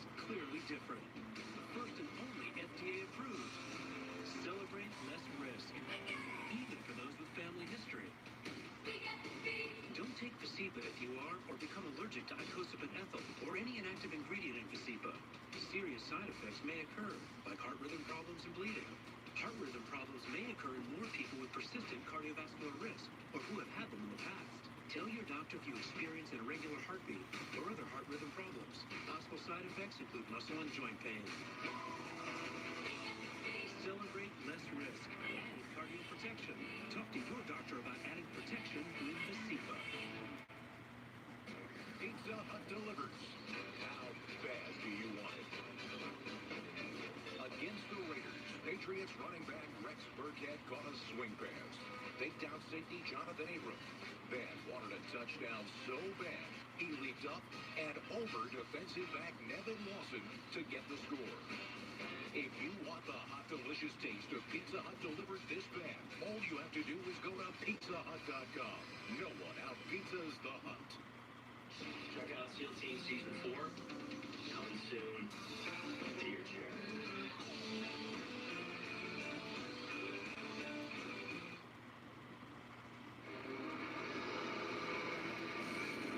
Coming up with the Verizon halftime report, join JB, Phil, and Coach Cowher for all the latest NFL news and highlights. That's all coming up on the Verizon halftime report. With Jay Feely and AJ Ross, I'm Tom McCarthy. Here in Nashville, Tennessee, two unbeaten teams. 1st and 10, Titans coming out of the 2-minute warning. Both teams, all 3 timeouts remaining. Man in motion, Tannehill out of the gun. All 28-yard line, another handoff. And McNichols gets the carry to the 33-yard line, pick up a 5. Well, Tom, we're learning that Taylor Lewan has a shoulder injury and he is questionable. Now, you noted that last time out versus the Vikings, he had a left shoulder injury. I'm being told this time it's a right shoulder injury. 2nd and 6 officially. Tannehill rolling out. Gonna pump fake and keep it, and he's gonna be right there at the first down marker. We'll see if they give him a first down or not. Looks to be good, and they should move the chains. That should be a first down for the Tennessee Titans. You run the ball a couple times, you get a first down. Then you run it again, and then now Tannehill scrambles for a first down. You've got your timeouts, all 3 of them. Now you can. So now officially 1st and 10 at the 38. Tannehill complete. And Jonnu Smith once again is intended target. 9 yards on the pickup. 2nd and a yard. Corey Davis and Adam Humphries. Again, they're not using their timeouts. They have plenty of time left. 1:15 counting. Some hurry up. Pass complete over the middle. A.J. Brown to the 41. About a minute to play now here in the first half. Gostkowski starting to warm up now on the sideline. They still got 3 timeouts and now under a minute to play. 1st and 10 from the 41. Tannehill complete near side. And a few yards on that. So they get out of bounds, stop the clock. Still have 3 timeouts with 51 seconds to play in the first half. Hold up when you need to. At the line of scrimmage when you got to hurry and use some tempo. Get it to the sidelines. Get it out of bounds. He's 3 for 3 so far on this drive. You go anywhere now. You got 3 timeouts. You can go to middle field. Doesn't matter. Nichols out of the backfield. Tannehill deep down the middle, incomplete. And it's incomplete. He did have a steady. So 3rd down and 4. Tannehill's trying to drop it in there. And I believe that was intended for Ferkser, the backup tight end. Ferkser intended target. 86. And now we got an injured Buffalo Bill. And it seems to be a hamstring injury as he was pointing to the back of his right leg.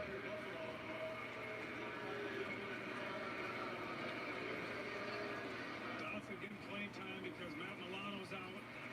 So you got A.J. Klein, Tremaine Edmonds, obviously, and It'll be 3rd and 4 for the Titans after this thin in that linebacking core. injury timeout. Bill's actually charged with one of their 3 timeouts under a minute to play here in the first half. But after the incompletion, 3rd and 4, Tennessee up 4, 14 to 10, 47 seconds to play in the first half. Andre Smith to the linebacking crew. The Titans, you're sitting here as 3rd down, so you're on the sidelines. You're talking about this play. Arthur Smith and Ryan Tannehill, you want to get the first down here.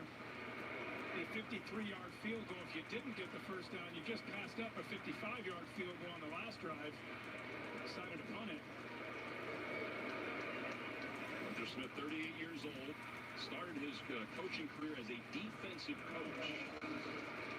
Made his way to the offensive side of the football. A lot of folks think that he is a head coach in waiting with some team around the National Football League. He put in his time here. He's been on the staff for 10 years. All right, so what are you thinking here at third down and 4? Well, right here, whenever I get A.J. Brown in single coverage, I'm looking through him.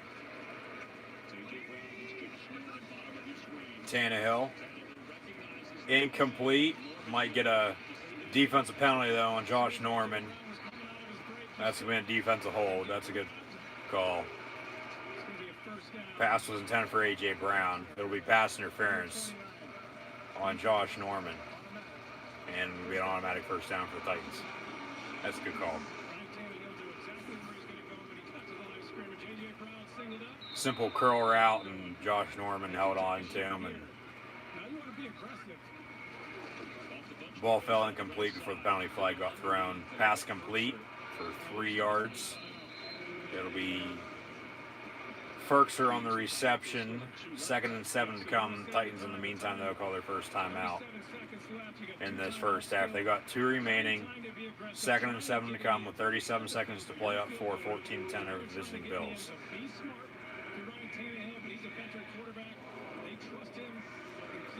They've been throwing the ball the past few plays. We haven't said Derrick Henry's name in a little bit. So maybe bring Henry back in, whether it be on this play or a 3rd and short. They don't get it on 2nd down. Still got 2 timeouts, 37 seconds. I mean, you can afford to run the ball right now. But they're going to begin in an empty. 2nd and 7 from the 25. Tannehill once again looking to throw. Dumps it off. Evans is going to be caught. He stays in bounds, though. So the clock going to continue to roll. 26 and counting. Tennessee going to call timeout. So it'll be 3rd and 4. If they had a 3rd and 3 or shorter, not a 3rd and 4, I'd bring Henry in and run it and then drain the clock and call a timeout. I mean, Buffalo might call one of their 2 to try to get the ball back if you don't get it here too, but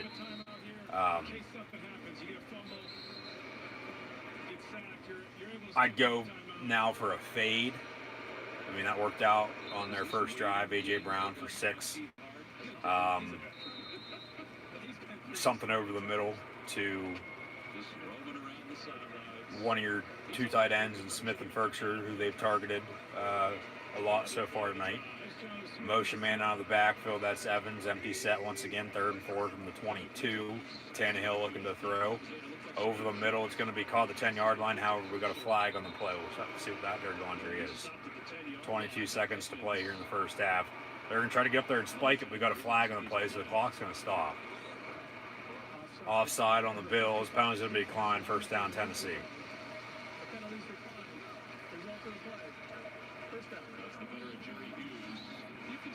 So now you got to get up there. You have 1 timeout. Hurry up and snap. You don't need to spike it now, but the clock's going to start winding once they start back up here following the penalty. And in the meantime, Buffalo's going to call timeout. So they got 1 remaining now too. Just make sure they're all set on defense before giving up a few more points here, probably the Titans before halftime, and then not get the ball back before we enter the 3rd quarter. Tannehill, by the way, 13 of 18, 135 yards. Derrick Henry has run the ball 9 times for only 24 yards in this first half. You know, we sit there before games and say, well, how will they... You want to try to get out of bounds. You don't want to be brought down in between the numbers. If you are, get up there, spike it real quick. You got 10 yards and 4 plays, but not a lot of time. So you'd want to save that time out now to bring Gostkowski on for a field goal. Trips top of your screen. Tannehill looking to throw. Eludes the sack. He's going to keep it and walk right into the end zone. Touchdown, Tennessee. And then he does a celebration where he's stumbling all over the place. And it doesn't matter. They just scored a 10-yard touchdown and they extended their lead to 10, pending the extra point to make it an 11-point ball game heading on into halftime. They ran everybody to the near side. Nobody to the far side. Tannehill, as soon as he escapes the sack, 10 yards in the end zone for a touchdown. And then almost injures himself celebrating. Just all over the place.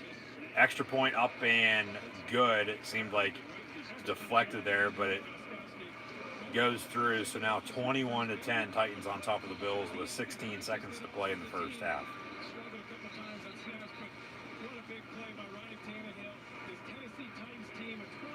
He came down awkwardly a little bit on his left leg, it seemed like. But he seems to be doing fine. I don't know what that celebration was all about, but hell, he just scored a touchdown. So, and a rushing touchdown at that for a passing quarterback that doesn't normally run the ball a lot. So, 21-10, Titans on top of the Bills.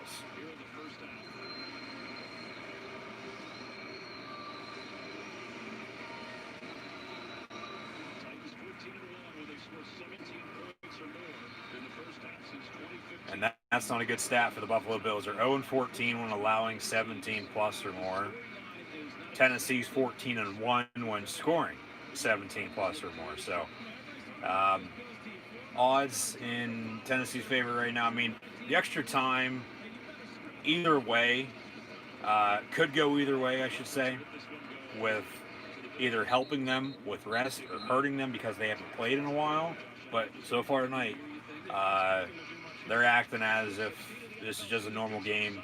Yeah, okay, it got postponed a couple days, but we're just coming off a early bye week that we weren't planning on having, but we've still been practicing and we're still going to just go out and play football, and that's what they've done so far. And Buffalo can't find a run game, and Josh Allen doing it all by himself, and that's not going to cut it. They're going to take a knee, head on into half, down 11 on the road, 21-10, and they're 30 minutes away from there, along with the Tennessee Titans.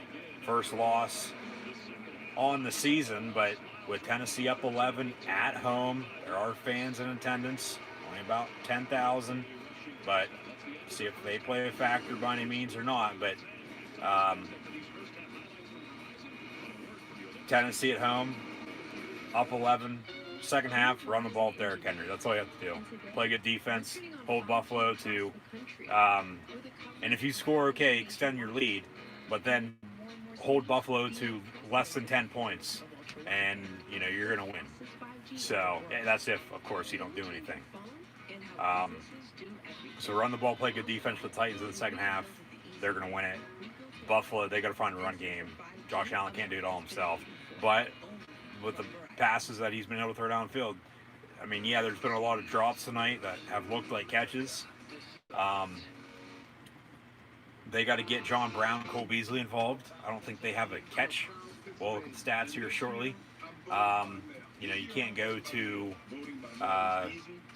Diggs all the time because he's going to be double covered. You can't go to Gabe Davis all the time because he's going to be double covered. Somebody's got to get open. I mean, they have done a good job, but they got to get more of their explosive players involved in the second half in order to come back and win. So we'll have to see how the second half turns out. But at the half, the Tennessee Titans lead the Buffalo Bills by 11, 21-10. The Braves are a few innings away from going to 2-0 in the NLCS over the Los Angeles Dodgers, as they are up 6-0 midway through that ball game.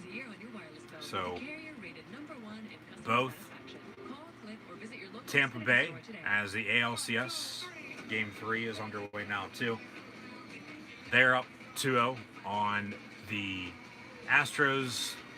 Atlanta a few innings away, up 6-0 on the LA Dodgers. 2020 RAV4 LE now for $229 a month. Or buy a 2020 RAV with up to $1,750 cash back. Or finance with a low 0% APR. Toyota, let's go places. 2 more nice days than a change. I'll explain at 11.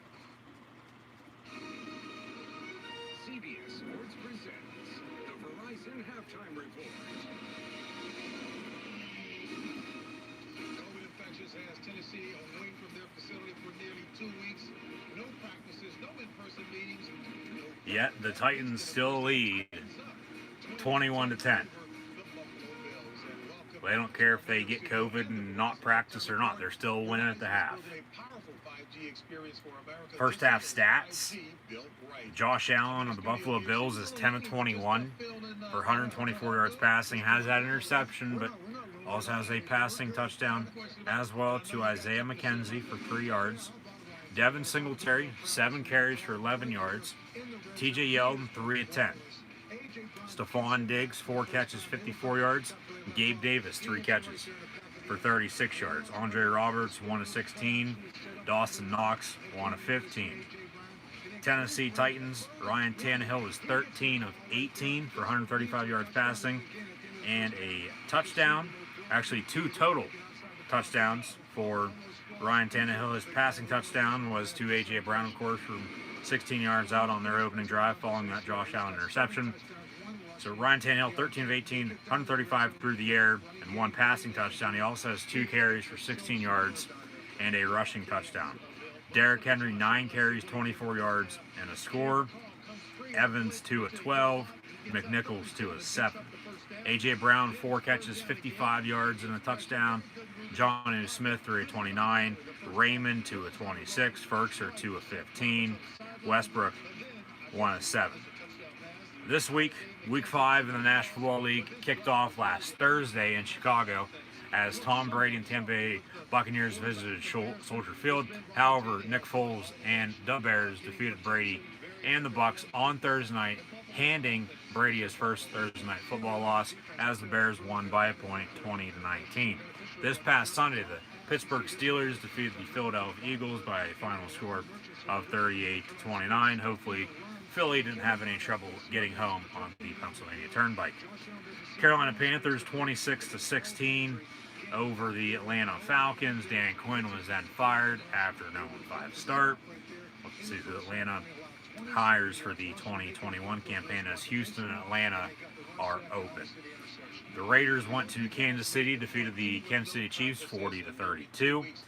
Cardinals and Rams with a 30-10 win, respectively, over the Jets and the new Washington football team, the Redskins, that they're formerly known as.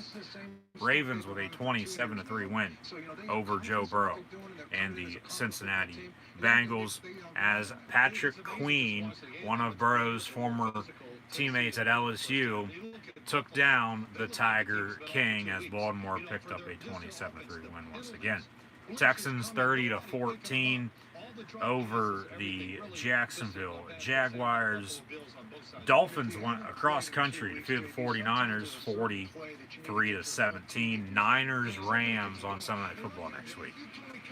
Browns beat the Colts yesterday, or on Sunday, excuse me. Still thinking it's Monday night. Yet it's Tuesday night and we got NFL football in Nashville. Titans 21-10 at the half. Browns 32-23 over the Colts on Sunday. Cleveland in Pittsburgh at 1 o'clock on Sunday afternoon. Cowboys losing Dak Prescott to a compound fractured broken ankle, out for this season. Insert Andy Dalton. Cowboys came from behind, defeated the New York Football Giants by 3, 37-34. The Giants and Jets are 0-5 for the first time ever at the same point in time during the season. Seahawks 27-26 winners on Sunday Night Football against the Vikings. Saints defeated the Chargers last night in overtime on Monday Night Football 30-27. NFL Week 6 kicks off on Sunday now. We were supposed to have the Titans, the Bills host the Chiefs. The Titans next week, they will host the Houston Texans at 1 o'clock on CBS. So going to be a short week for them. Buffalo going to get your normal 6 days off. as they'll play now next Monday night at 5 at home against the Chiefs. Game being pushed back from this upcoming Thursday because they weren't going to give Buffalo only a day off before playing once again.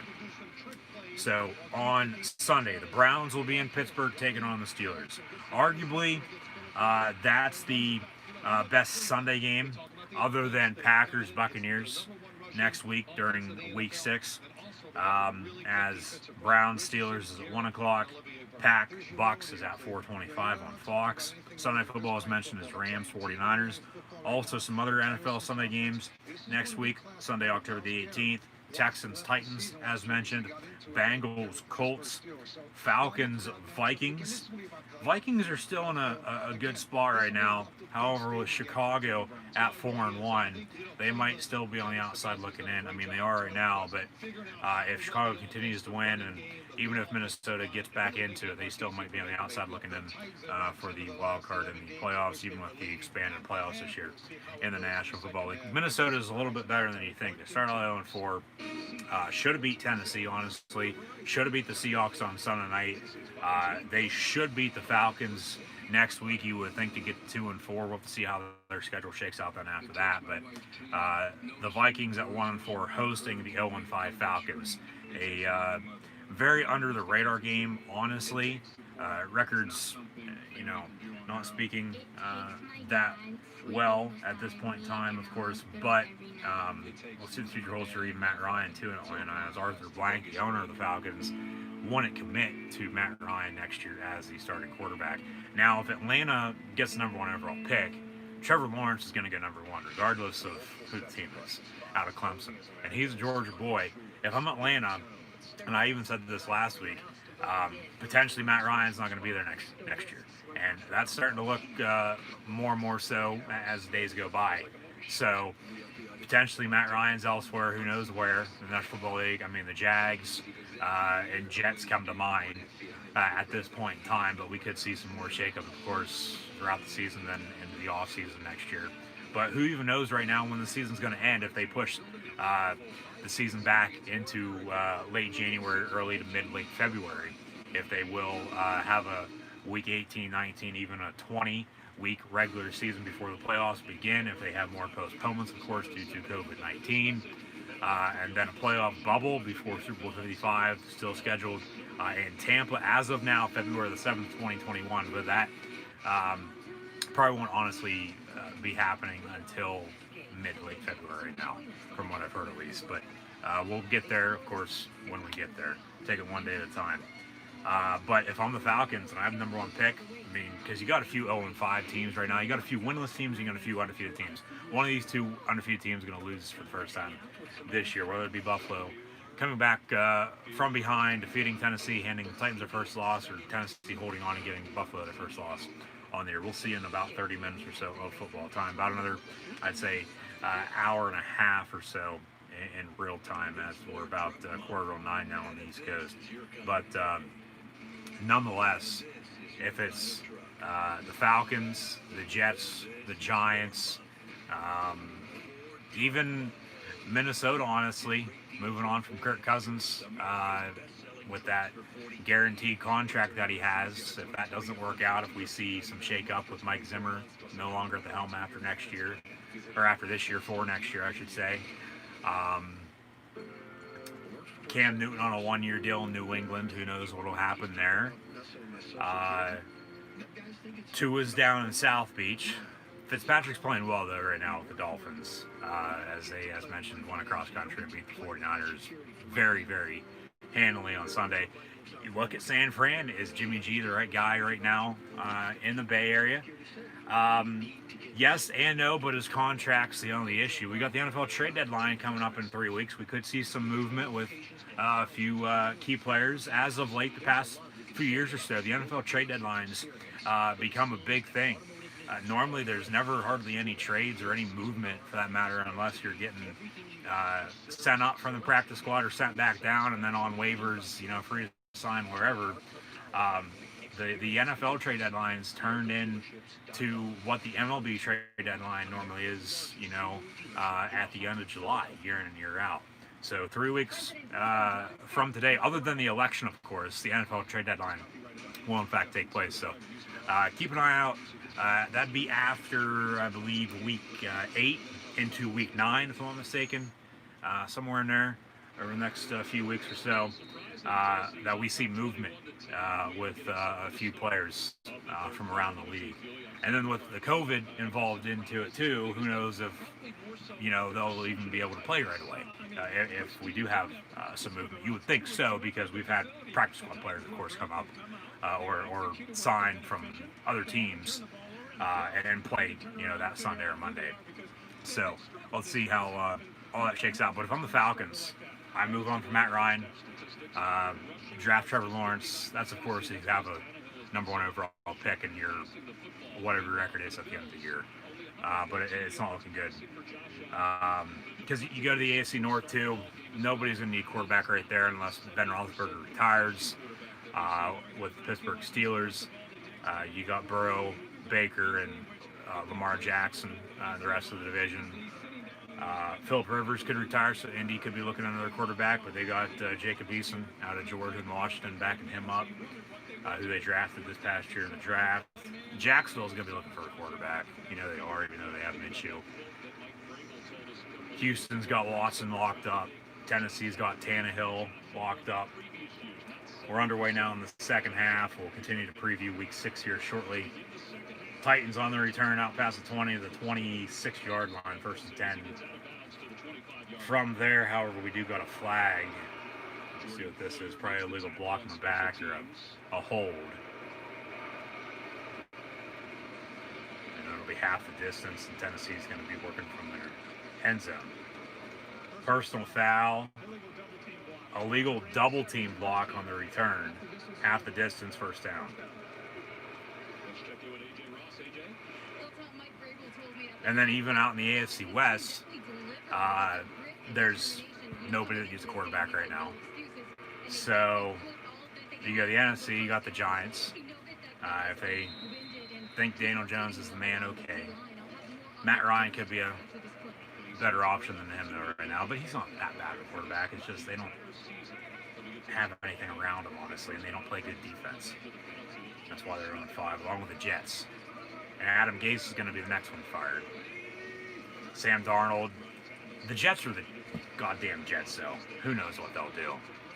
Honestly, don't even care. It's like, talk to me about the Jets when they get back to the Super Bowl in another 50 years for the 100th anniversary of Joe Willie Namath to win them their first ever Super Bowl back in the late 60s. So, 1st and 10 for the Tennessee Titans. Taylor Lewan back out there at left tackle, was battling some injury in the first half. Derrick Henry on the toss, far side. He's going to get about 5 yards or so, 2nd down. Dak Prescott right now with an injury. Is Andy Dalton going to be the guy? Dak's probably going to get franchise tagged, though, again next year, I'm thinking. Of course, they didn't work the deal out, and he's not on a long-term deal, so he could end up elsewhere next year if he wishes. But who's going to want him coming off an injury like this, even though he was leading the league in passing? He's a good quarterback. He's just not as good as what he thinks he's worth. He's not a $35, $40 million a year quarterback. Pass over the middle complete for a 1st down. And A.J. Brown for about 6, but a 1st down for the Titans. Quick slant over the middle, far side, 1st down, Tennessee.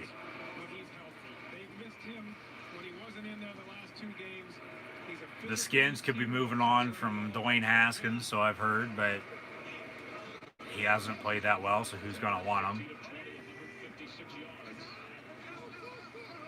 They'll have Alex Smith, who can win them games. It's just they played the Rams on Sunday, and he hasn't played in almost 2 years, so give him time, but he's still a good quarterback. And who knows with Philly, if they're going to run Wentz out of town if they don't win.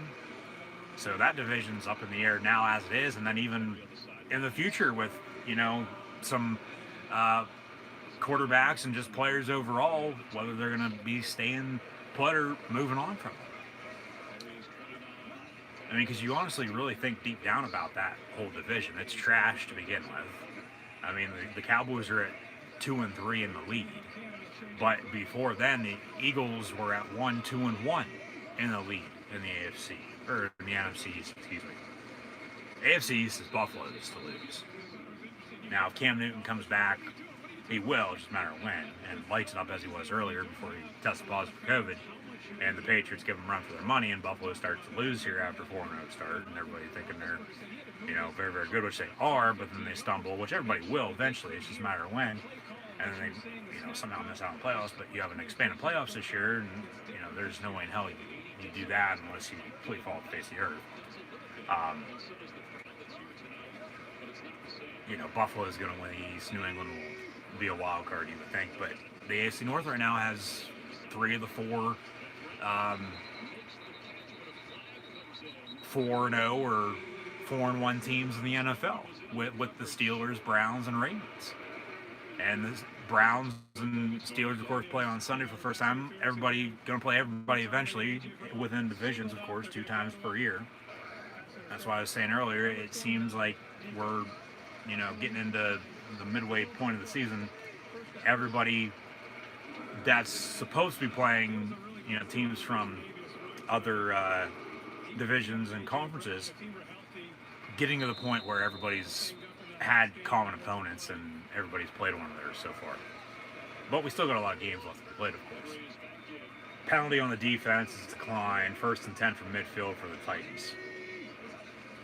They're tossed to Derrick Henry, and he's going to be stuffed to the line of scrimmage, no game.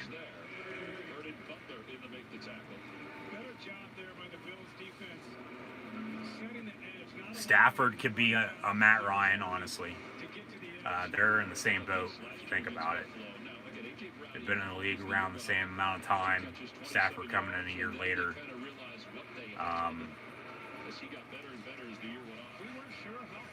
Rodgers is going to be there for years to come. Foles seems to be the guy right now in Chicago, but we'll see about that. And then, like I said, Minnesota, that's a team to keep an eye out for. Like I said, they're better than what you think they are. They'll make a run, but it might be a little too late because they started out slow. Because no 0-4 team has made the playoffs since the 92 Chargers, as mentioned a few weeks back. So we'll see what happens. That's why they play the games, of course. But, they might think Cousins, especially if they bring in new management, isn't the guy. And, we've seen that happen time and time again, and that'd be one to honestly keep an eye out for, honestly, to be honest with you. And then the South is, other than the Falcons, of course, is loaded. But Brady and Breeze getting up there in age, who knows? They might retire. Teddy B, Bridgewater playing well. Carolina's won 3 in a row. A quiet 3 in a row. They're 3-2. And I had them in the playoffs in the preseason. They're starting to play a little better, and I think they could, hold on. It's still early, but hold on and inch themselves in the playoffs. And then Garoppolo's like Cousins right now, too, to be honest with you. Could be there next year, could not be. We'll see. But Russ will be there, Kyler Murray will be there, Goff will be there, so there's not a whole lot of destinations for quarterbacks potentially going to be on the move, or even, quarterbacks coming into the league, like Trevor Lawrence has mentioned, but Lawrence would have a better career to start out with, at least, if he'd go to, say, Atlanta over the Jags or the Jets or the Giants. No offense to any of those teams by any means, but it's just how history has been known and how things have played out in the past. So we'll see what happens. But Falcons on the road taking on the Vikings. Also this Sunday a rescheduled game from this week that was supposed to be played on Sunday afternoon, then rescheduled until yesterday, now rescheduled until next Sunday at 1 o'clock. Broncos, Patriots. No Tom Brady, no Peyton Manning. Washington and New York, the Skins against the Giants. That's another 1-4, 0-5 game. Give me the Skins in a close one. Ravens, Eagles. Bears, Panthers. Bears, Panthers, that's going to be a good game. That's on Fox at 1 o'clock. And then Lions, Jaguars. That's going to be a shit show. 1-3 against 1-4. Honestly, the 0-5, 1-4 games with Atlanta and Minnesota and Washington and the Giants is better than Detroit and Jacksonville, which is not saying much, but still a little bit better. And then the Jets play the Dolphins. This game actually being moved up a few weeks due to all the scheduling conflicts. So New York will go to Miami. Jets will probably go to 0-6. Giants are going to have a better shot of beating the Skins, I think, than with the way they played on Sunday against the Cowboys, than what the Jets would have against the Dolphins. But the Dolphins just beat the Niners pretty bad, so don't be surprised if the Jets pull off the upset. Packers, Buccaneers with Rodgers and Brady for the first time ever in the NFC. And then Rams, 49ers, Sunday Night Football as mentioned. Next Monday night, a doubleheader once again. Chiefs, Bills, along with Cardinals and Cowboys, as I'll have live reactions play-by-play of both. So be sure to tune in. A week from yesterday, this upcoming Monday, live reactions continue tomorrow night, AEW Dynamite, WWE, NXT, and Professional Wrestling. Next Sunday, Browns, Steelers. Next Monday, as mentioned, Chiefs, Bills, Cardinals, Cowboys, and WWE, Monday Night Raw. 1st and 10 for the Buffalo Bills. Pass complete to Cole Beasley as we're under 10 to play here in the third quarter. It's 21-10. Tennessee on top of the Buffalo Bills.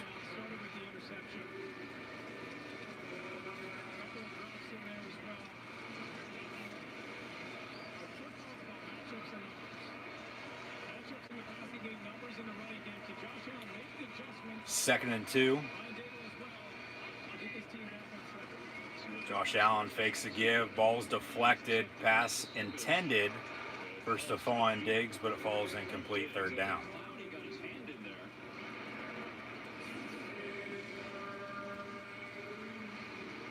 Derrick Henry hasn't been running the ball that well tonight. I get he has, almost 30 yards rushing and a touchdown. But Tennessee has been able to run the ball better than Buffalo.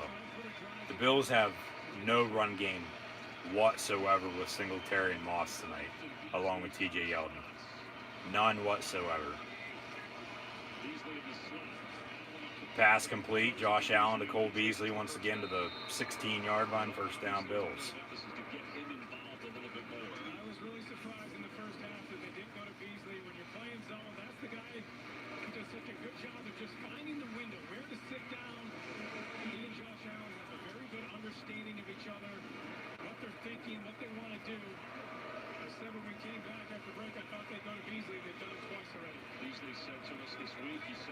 Singletary motions out and then comes back in. Allen, complete. And Diggs gets to the 24-yard line. It'll be second and short again. 2nd and 2 officially.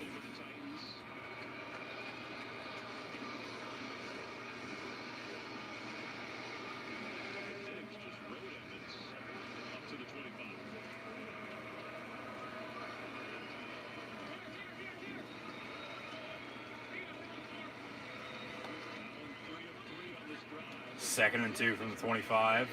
Josh Allen incomplete over the middle. And he goes to Stephon Diggs once again. Somebody else has to step up. He's got to get the ball to somebody else. It's so bad.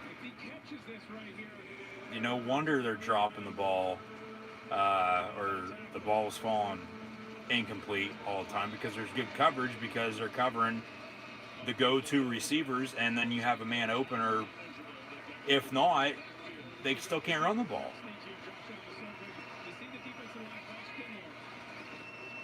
Handoff, first down run for 3 yards on 3rd and 2. So short yardage, they're doing all right, but not even by much, honestly.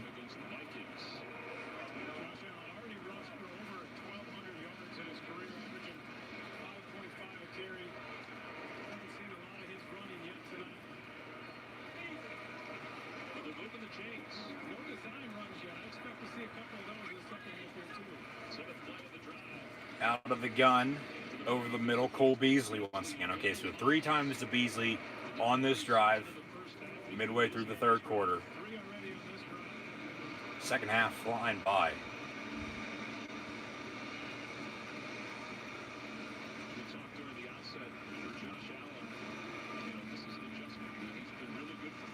It's 2nd down and 4.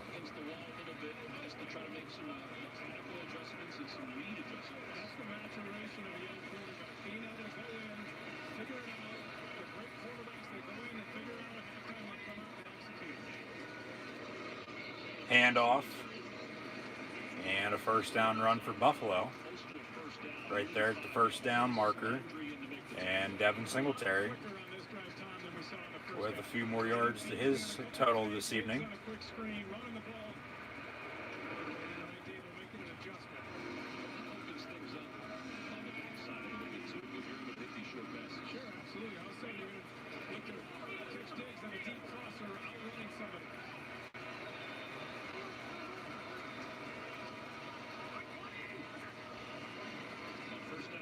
First and 10, Tannehill. Josh Allen, once again over the middle, complete. Cole Beasley, another first down. These 2 17s have me all confused. Josh Allen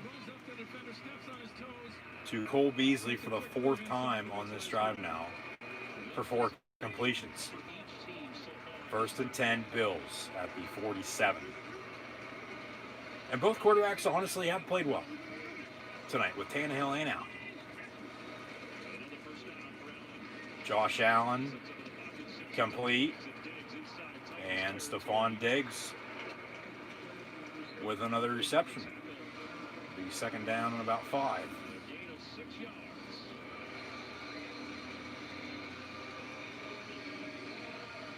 Oh, if he would have waited another second and went deep down the middle, he would have had a man wide open in the end zone. Taking what the defense gives them, which he's done well this year. He didn't do that in the first half. Much more manageable. Fake the end around, and then pass complete to John Brown. And then he's going to elude a few tackles. Now we got a flag coming in late. He's going to lose about, I'd say, 10 yards in the backfield.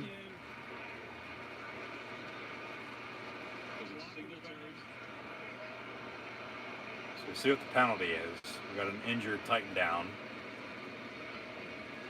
Murchison is the injured Titans player with his back to the field. And that'll stop the clock with 4:47 to play here in the 3rd quarter. All right, so they're going to tend to the injured player first before we get the penalty.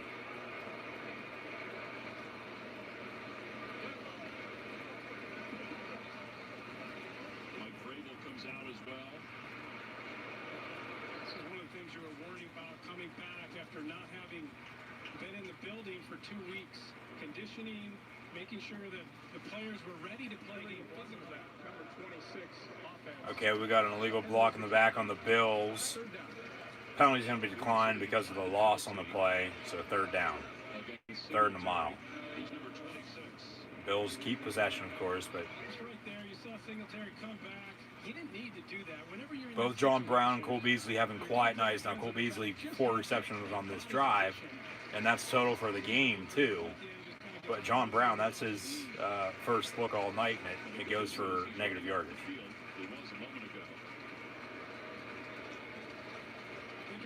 And then they keep shooting themselves in the foot, too, with penalties.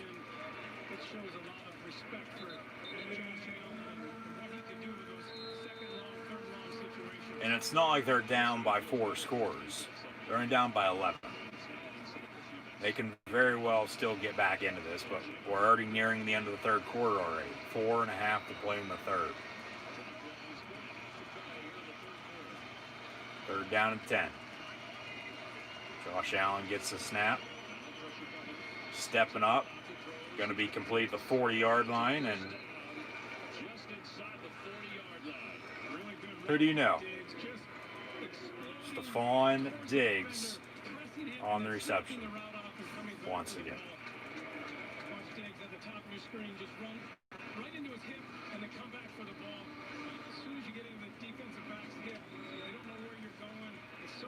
He has to have over 100 yards receiving because he's been the only intended target other than Cole Beasley and Gabe Davis in this ballgame.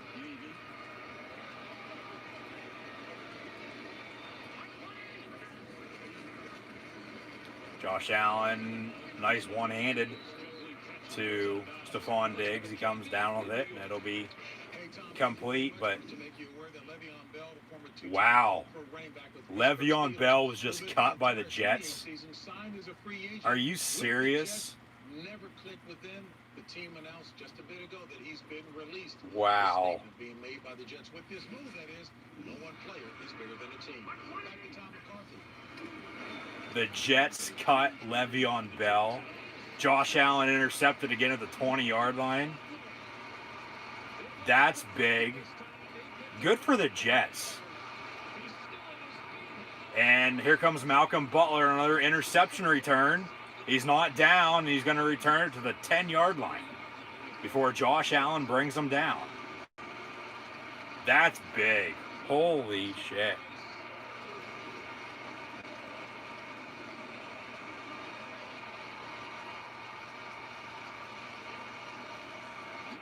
Josh Allen with 2 interceptions now, so Tennessee setting up shop. They'll have first and goal at the 10. But the Jets just cut. They just released Le'Veon Bell. This goes back to a few years ago. Le'Veon was holding out with the Pittsburgh Steelers. Didn't play the whole entire season. Wanted more money. Well, the Jets gave it to him. And then last year he played all right. Not as good as what he was in Pittsburgh before it all went to his head and he decided to sit out a whole entire season with a contract dispute. And then this year, played all right week 1, got hurt. Didn't play at all until this past week. And then there were rumors that as Tannehill first and 10 from the 12, pass complete to Ferkser for a couple. It'll be second down from the 8-yard line. There were rumors that they were trying to trade him, with the trade deadline nearing, as mentioned, in 3 weeks. And then they cut to an update back to the studio on a Tuesday night in the National Football League on CBS, with the Bills on the road trailing by 11 against the Titans, as Tennessee just picked off Josh Allen once again, and the Titans have a 2nd and 6 from the 8. Derrick Henry, no gain on the play.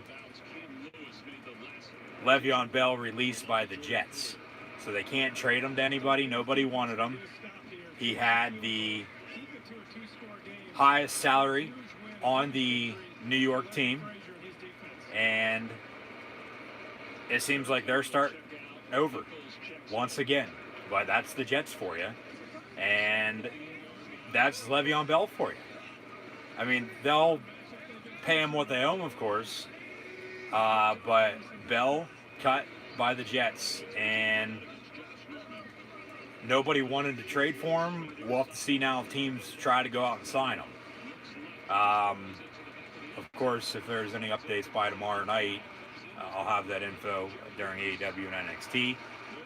We got a flag on the play during the incompletion. This will probably be against the Bills' defense.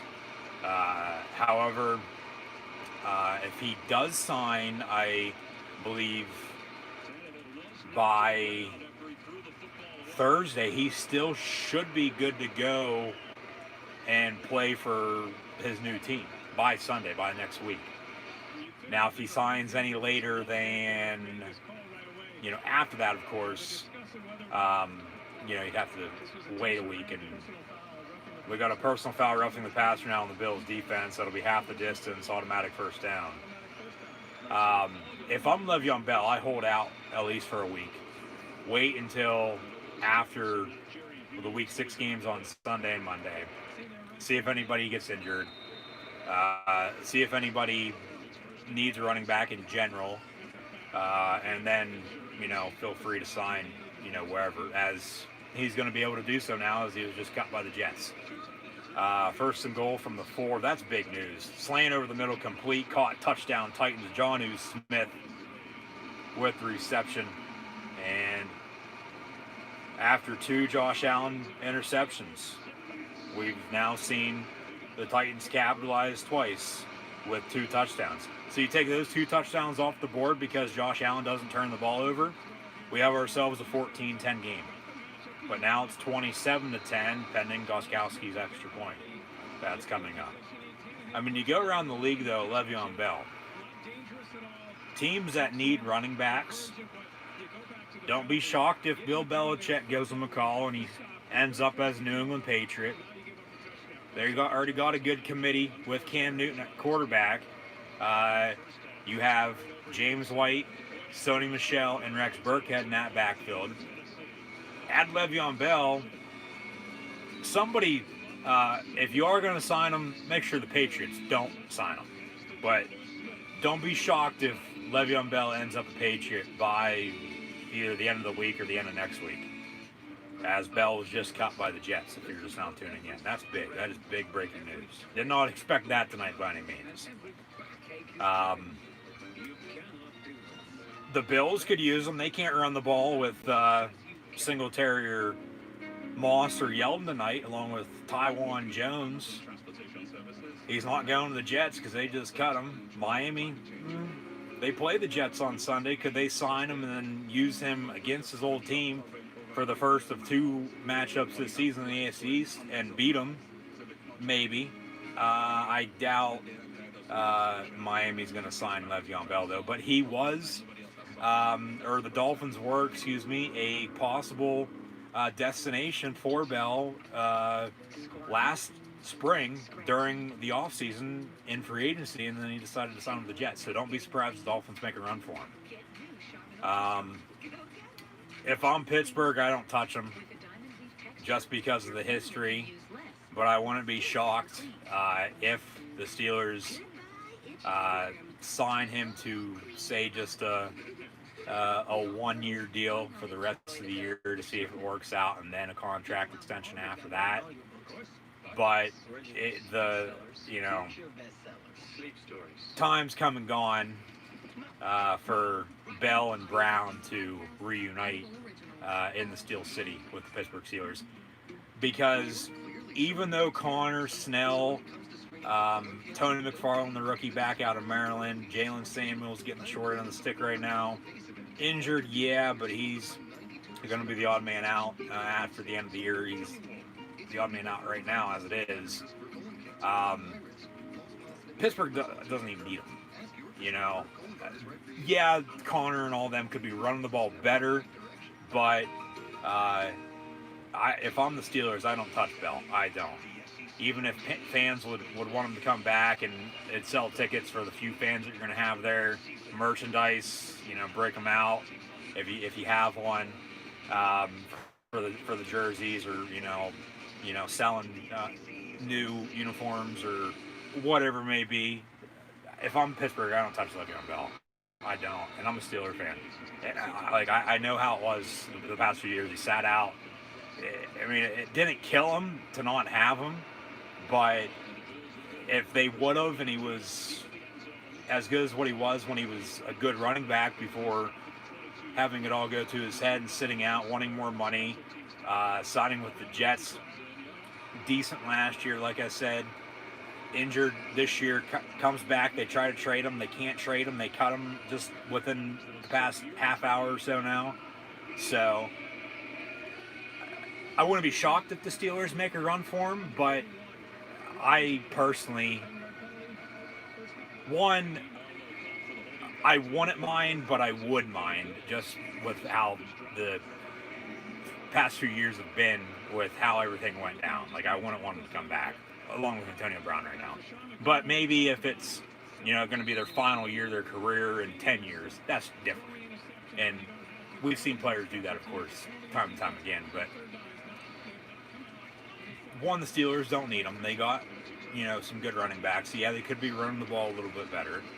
But, a reunion wouldn't be bad. Like, I wouldn't be against it. But at the same time, I would be, just because of the history. With how everything went down. Not with how he played as a Steeler, because he was a damn good running back. And then it all went to his head. He sat out and signed with the Jets. And I'm trying to think, though, too, of some other teams that wanted him before he signed with the New York Jets, before just being cut tonight. Josh Allen on second down. He's going to keep it and pick up about 4 or 5 yards or so there. I mean, Cleveland doesn't need him, even if Nick Chubb is on IR or not. Kareem Hunt's a good running back. They'll be fine. Baltimore, no, they don't need a back. Cincinnati wouldn't be a bad destination, honestly, for him. They do have a few good running backs, starting off with Joe Mixon, of course. But I think Bell would give Burrow a more reliable, all-around running back, even though as of late Joe Mixon's been better than Le'Veon Bell. The Colts were in the running for him. Maybe he goes back to Indy. They've had some injury at that running back position, but they just drafted Jonathan Taylor out of Wisconsin. And he's been toting the rock ever since Marlon Mack went down. So it's not going to be the Colts. I mean, maybe the Jags. The Bucks could, hell. They already have Ronald Jones. They signed Shady McCoy. And then after the Jaguars cut Leonard Fournette, they signed him. Now at the end of 3 already, holy hell, this is a fast second half. 28-10 Titans on top of the Bills with 15 minutes to play. We've now seen 2 former star running backs in the league, with Fournette and Bell, be cut by their current team. And Fournette in Tampa now at Florida. I mean, Jacksonville would be a better fit probably for him, at least, to get carries, get touches at least in general, run the screen with Minshew, than Miami or Tampa would be. But it'd be Jacksonville, Miami, Tampa in that order if he'd go to Sunshine State. Tennessee has Derrick Henry. Houston, I mean, if they'd sign him and then, depending on who they brought in as a general manager and then a head coach, that would be a good, what do they call it? A good, I'm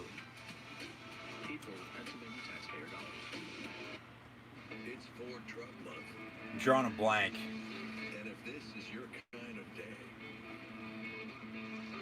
It'd be a good player, I'll say this. It'd be a good player of his star caliber when he's good and not injured, to reel in a potential top candidate to take over the Texans. And it's probably going to be Eric Bieniemy, but Bieniemy is going to have his option. He's going to have his choice of where he's going to want to go. Because right now the Texans and Falcons are open, and both of those destinations will be good for him. But we're probably going to see a few more openings, as mentioned, over the past few weeks, too. I mean, their offense, they got Watson. They brought over Brandon Cooks, of course, in the offseason after trading DeAndre Hopkins. They still have Will Fuller, Randall Cobb there now as well. They picked up the first win after firing O'Brien on Sunday. However, they got David Johnson from Arizona in that Hopkins deal. So, I mean, unless they wanted Bell to come in and back him up, sign him to the league minimum, hey, we'll bring you in, work you out, potentially sign you. Houston wouldn't be a bad fit, but they honestly don't need him because they got Johnson and Johnson in the backfield with David and Duke. So we'll see. I mean, then you go to the AFC West. I mean, Andy Reid with Le'Veon Bell, with a young rookie running back and Clyde Edwards-Helaire at LSU, getting touches, but not as many as probably they would like. Coming off the loss, of course, Damian Williams opted out. That's why they drafted Clyde. Bring in Bell, maybe. Give Mahomes another weapon.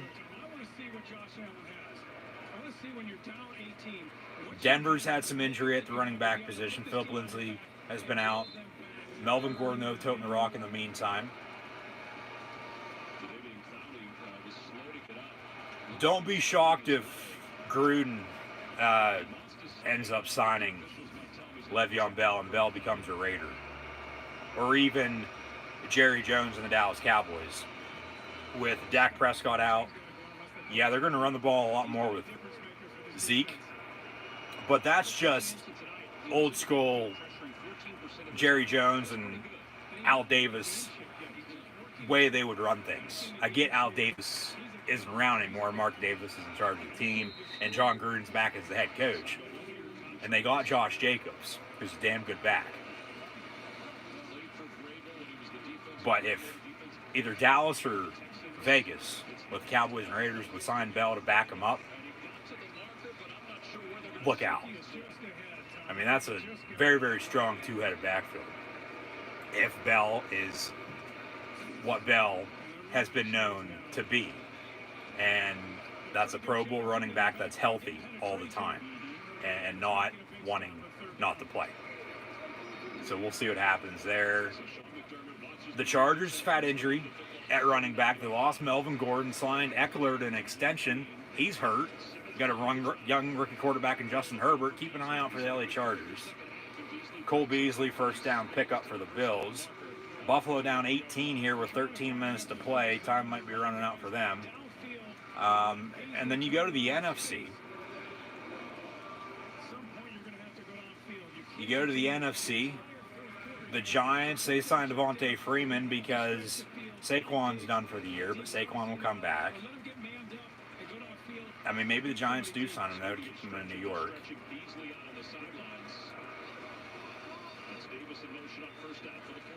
Eagles and Skins honestly don't need them. I mean, the Cowboys and Raiders, like I said, I want to be shocked.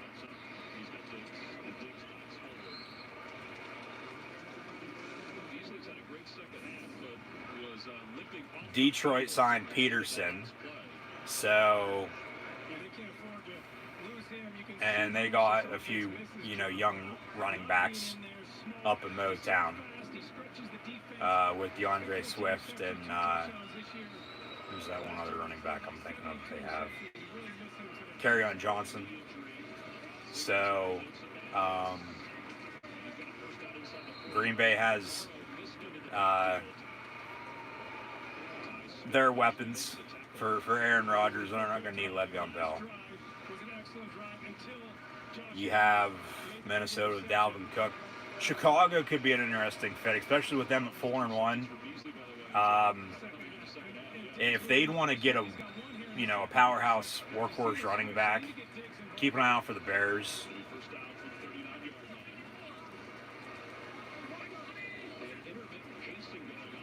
I mean, hell, even Atlanta, they signed Todd Gurley. Do they go after Bell? Probably not. Carolina's probably not going to use them. New Orleans and Tampa don't need them. And then Arizona, no. Rams, Keep an eye out for both LA teams. The Rams and Chargers. The Niners, probably not, but maybe. The Seahawks could be a good fit too, honestly, but I would think that's a false start. So 2nd and 15 for the Bills. I would think in the AFC, You have New England, Miami, Pittsburgh if they'd want to bring them back. I like them going empty there. Josh Allen sees the field better, really likes to be in empty. They did a lot of empty against Miami, very successful with it. The Colts, like I said, were a front runner before last year, but they have Jonathan Taylor now. They're not going to want him. The Jags, and then the Chargers. Maybe even the Chiefs. So 6 teams, maybe 7 in the AFC, and then in the NFC, or even the Raiders too in the AFC. I might add too, like I said, so 8. NFC wise, you have, you know, Giants if they want to keep them in New York just for the rest of the year, help out with Devontae Freeman because Saquon's hurt. 3rd down and 7 in the meantime for the Bills from 36. Josh Allen rolling out, gonna dump it off complete. Cole Beasley once again, 1st down, Buffalo. Why did you wait until the second half to go to Cole Beasley all the time? If you would have went to him in the first half, you might be, you know, in this ball game right now, as he has had, I don't know how many catches now in the second half, along with Stephon Diggs. But they still have no running game. Allen's been airing it out the whole entire ball game to this point with 10:40 to play. And now we got a whistle. And we're going to have a flag with a false start. Once again on the Buffalo Bill offense. So 8 teams in the AFC with New England, Miami, Pittsburgh, we'll say the Colts, along with the Chiefs, Raiders, and Chargers. If that equals out to 8, I do believe it does. I'm not mistaken. New England, Miami, Pittsburgh, Indianapolis, Jacksonville is the other one. Jags, there we go. Now we have 8 with Kansas City, Vegas, and the Chargers. Jacksonville's the team I was missing, okay. And then in the NFC, yeah, the Giants maybe. Cowboys for the hell of it. Bears are very, very interesting team to keep an eye out for. We have the Texans too in the AFC, but like I said, they don't need him either. So that's why I left them out. Now we've got another flag, another false start by the Buffalo Bills. This will be 2nd and 10. Too many penalties now in the second half. Buffalo just shooting themselves in the foot, and that's why they're losing on the road by 18. Plain and simple, and they can't run the ball. There's no other reason.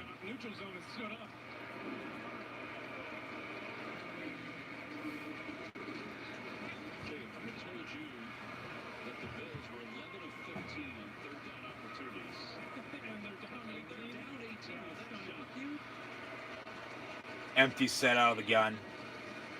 Tannehill looking to throw. Has all day, literally all day to throw. And it's going to be caught in the end zone, touchdown Buffalo.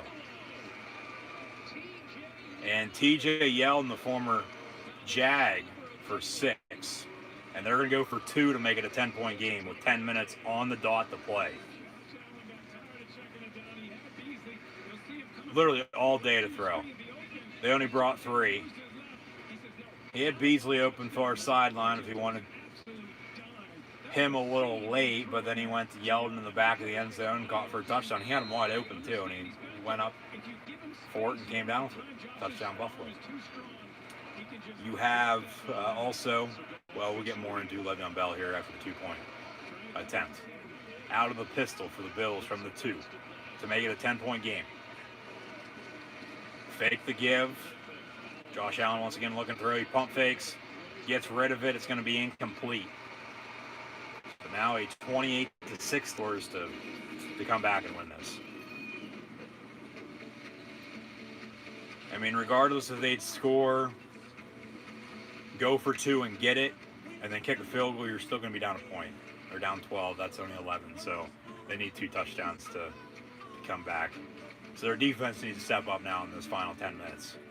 And they obviously haven't been able to run the ball up to this point, so don't look for them to run the ball now. Allen's just going to continue to air it out, and whatever happens, happens.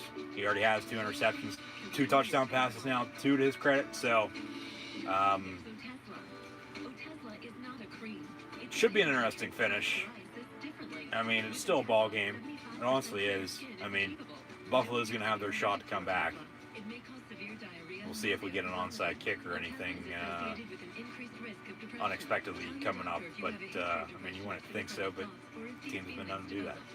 Especially on the road, trying to gain some momentum, coming off a touchdown and getting back in the ball game. So we'll see. We've got to step up on defense, though. They have to step up on defense. So 8 teams out of the AFC that could go after Le'Veon Bell after he was just cut by the Jets, which are now tuning in. Those teams, in my opinion, whether they need him or not, yeah, they could use him in any which way, of course. Those teams are, in fact, the Patriots, the Dolphins, the Steelers, the Colts, the Jaguars, along with the Chiefs, Raiders, and Chargers. Out of the NFC, Giants, Cowboys for the hell of it, like I said, the Bears, honestly, other than the Steelers reuniting with Le'Veon Bell, the Bears are probably the most intriguing candidate for Le'Veon Bell right now. Only because they're 4-1. And if they sign him and he, starts running the ball like he did a couple years back, and they continue to win football games, they would be, because honestly right now, they're probably as we get a preview to NFL Week 6 next week now, with 10 minutes to play in this ball game tonight on a Tuesday night, NFL Tuesday Night Football, Titans leading 28-16 over the Buffalo Bills. Thanks once again for tuning in and watching. Like, follow, and subscribe on social media. The thumbs up button, share as well, hashtag NFL, chat questions and comments, super chat, super stickers. Always greatly appreciated. The Bears right now are probably the most surprising team in the league at 4-1. Going to be a touchback on the kickoff.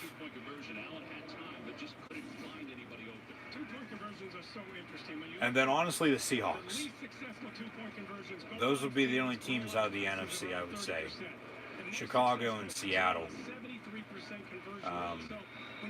That could plug them in and play right away. Because Seattle's always, ever since Sean Alexander, always have gone by committee. And they already have a few good running backs up there in the Pacific Northwest. So don't be shocked if Le'Veon Bell signs with any of those 10 or 12 teams that I just named off in the past however many minutes it's been since we found out that Le'Veon Bell was cut by the New York Jets.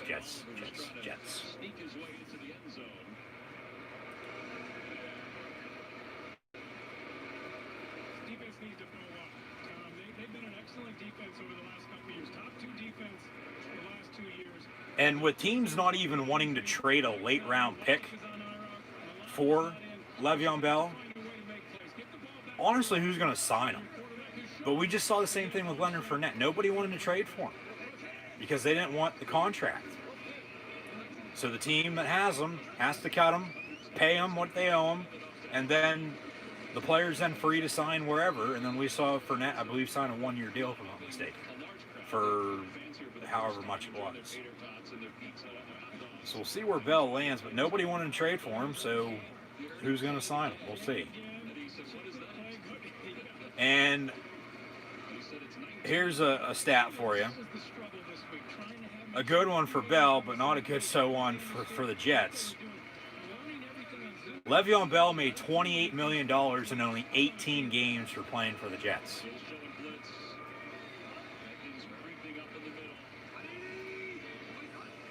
He had the highest salary on the team, had the highest cap hit of any running back in the NFL. And they cut their loss. They sever ties, the New York Jets do, with Le'Veon Bell. So good for New York. Obviously not so much for Bell. Gonna try to end up on his third NFL team in as many years after sitting out with Pittsburgh and then playing not even a season and a half with the Jets. So, wish him all the best, but payback's a bitch, and it's coming back to bite him in the ass right now because it all went to his head, and he decided to turn his back on the Pittsburgh Steelers and sat out the whole entire season before signing with the Jets before he gets cut again. So, life goes on. We'll see where he ends up. Derrick Henry on the run, second down to come for the Titans. 8 minutes and change to play here tonight on NFL Tuesday night football for the second ever NFL game ever in history to be played on a Tuesday night.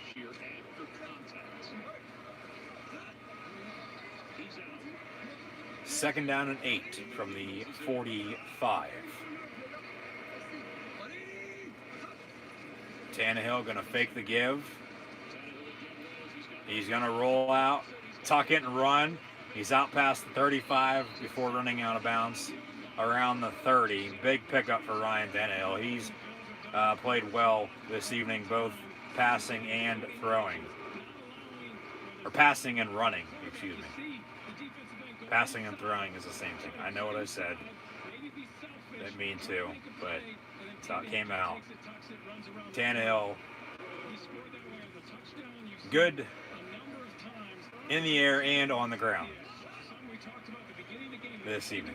I wonder if either FedEx or UPS would want to have him as a delivery driver. Out of the eye, handoff to, that is Derrick Henry once again, number 22. He gets about 7 yards, second down. Ryan Tannehill told us, look, you can't sit at home on the couch for a week, be on Zoom calls and expect to be at your physical peak. That every man on this team was charged with prepping. And if I'm Tennessee, you got a second down and medium here. 6 minutes and 40 seconds to play. You're up 12. Just continue to run the football. Drain this clock. Take it down to as far as you possibly can. Kick field goal, score a touchdown. Just extend your lead. I mean, Buffalo needs 2 touchdowns as it is to come back and win it. Toss play, and then Buffalo right then and there to wrap up Henry in the backfield. Loss of a few brings up third down and about 8. Third and 7 officially. Even if Tennessee kicks the field goal, they're going to win it. Buffalo's not going to have enough time under 6 to play, even with 3 timeouts and 2-minute warning, come back and win this. Because we'll end up with another turnover. Allen will throw another interception. Or we'll get a strip sack fumble or something along those lines, you would think.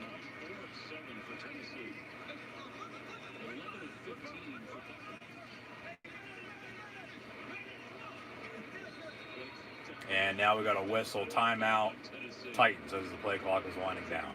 You don't want to take the 5-yard break and back it up to the 34-yard line. 5:39 to play, fourth quarter. Mike Vrabel's team's up 12. We'll be back. And that's odd timing, too, for the Jets to cut Le'Veon Bell on a Tuesday night. But we got an NFL game tonight, too, so they obviously wanted to get attention on it with the transaction. But if he would have came in tomorrow for practice for their upcoming game on Sunday against the Dolphins, they'd have to pay him for this week. Because I assume they were off today. They might have been in, but normally teams, once the season gets going, unless, well, the Jets are 0-5, so they were probably definitely in yesterday and today now. Now that I think about that, but normally if you're average or doing well, whether you play on Sunday or Monday, you're going to get Tuesday off. You'll come in Wednesday, practice Wednesday, Thursday, Friday. You'll have Saturday to travel if you're on the road. If you're at home, you'll come in Saturday morning, and then you'll have obviously your game Sunday or Monday, whenever it may be. But and then even with all the scheduling changes, all the conflicts going on right now, you know, things are a little different as they normally would. So Additional protection. Get this one done. Le'Veon Bell cut by the Jets. Funny, but you know, good for New York, like I said. But you know, hopefully Bell lands on his feet somewhere, honestly, because you know he played well for Pittsburgh before he decided to sit out. So you got to root for him a little bit, but not as much as what you normally would or did before, for that matter. So he'll end up somewhere, like I said, but it's just a matter of when and where. So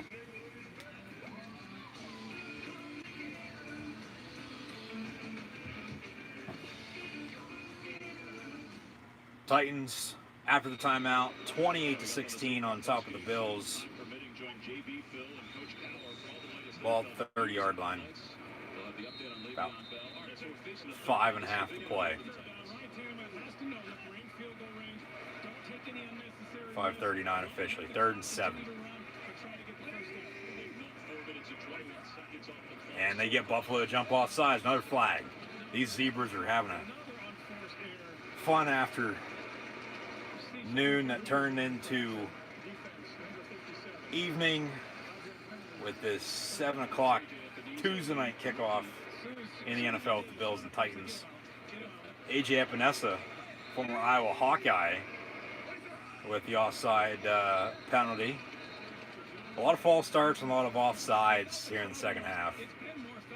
Buffalo just continuing to shoot themselves in the foot, though. 3rd and 2. Give it to Henry. Give it to Derrick Henry. He's not even in the ball game. They're going to hand it off to Evans, or McNichols, excuse me. He gets a first down, and this game's over for Buffalo. They can stop it 3 times, their timeouts, 2-minute warning to come, of course. Only 5:20 now to play, but a new set of downs for the Titans. And they'll drain this clock. And regardless, like I said, if they get a field goal or touchdown now or not, Buffalo needs 2 scores to come back and win it. And there's not enough time for them to do that. The Titans are going to eventually, here in 5 minutes and change, going to win this game. Out of the eye, hand off Derrick Henry. Run the ball. Just run the ball. He gets to the 12 before being brought down. 2nd down. I think it was kind of lost this week because of everything the Titans had gone through for 2 weeks, and the fact their game got canceled against the Steelers, the fact they couldn't be at their facility. They're 3-0. Game didn't get canceled against the Steelers. It got postponed. They will still play in less than 2 weeks, a week from Sunday on the 25th. So Tennessee has Buffalo tonight. They host Houston next Sunday before hosting Pittsburgh. Pittsburgh at home against Cleveland on Sunday before going to Nashville to take on this Titan team. Pittsburgh will also play Buffalo in Buffalo later on in the year, mid-December on a Sunday night. So don't be surprised if there's a couple feet of snow on the ground by that point in time, or even during the game. Derrick Henry on the run once again. It'll be 3rd down and 2. Buffalo called a timeout, though. They're first of the second half. Run it with Derrick Henry. You pick up the first down. Game's over regardless right now, in my opinion at least. Whether you get the first down or not, kick the field goal, they'll get the ball back. They might score, they might not, but they're not going to win. It's too late. But just run the ball with Derrick Henry. Don't do anything stupid here. You get the first down, game's going to be over regardless. You can just continue to wind the clock. They'll call their timeouts, of course, but just run the ball with Derrick Henry here. From the 9, 3rd and 2. Derrick Henry on the carry. He's going to bounce the tackle, pick up a first down, and then get in the end zone. Touchdown, Titans. 34-16. As the Titans double their lead.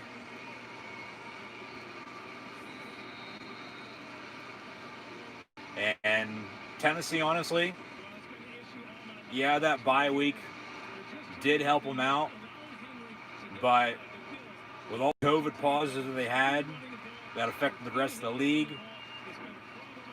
Tennessee didn't care. They still won tonight, played football, defeated the 4-0 Buffalo Bills at home. Well, we're 357 away from them, but the Titans are going to win.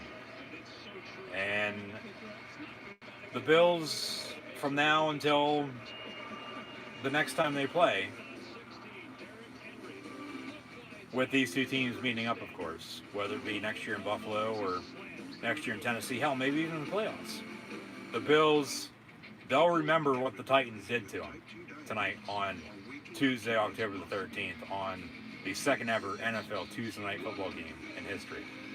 35-16 Tennessee on top of Buffalo. This game's over. Turning into a blowout now.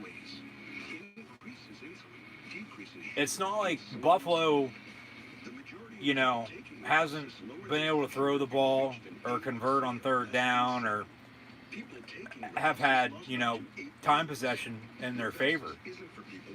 They haven't been able to run the football. 2 turnovers that Tennessee capitalized on for 2 touchdowns. So that's 14 points right there. It's 21-16 if not. And then Buffalo getting the ball back, drive, score, you know, take the lead, win the game. They can't stop Tennessee on defense. Buffalo's defense has not been able to stop Tannehill throwing the ball. Derrick Henry's started to run the ball a little bit better, but not by much, but he has a couple touchdowns now. So they can't stop the run game. And all the penalties. They've had, I don't know how many false starts, how many offsides, had a roughing the passer, illegal double team block. So Buffalo, just from start to finish, things have not worked in their favor tonight, long story short. And the Titans are capitalizing off of it all, and they're going to end up winning. That's how tonight's game has gone. And the Bills, flat out, plain simple, have got beat. And the Titans beat them from start to finish. I mean, Buffalo's in it at a time. I mean, it was tied at 7 early. It was 14-10. But then it was 21-10, 28-10. 28-16 because they don't get the 2, and then Tennessee just scored again. So here we are, 35-16 with under 4 minutes to play.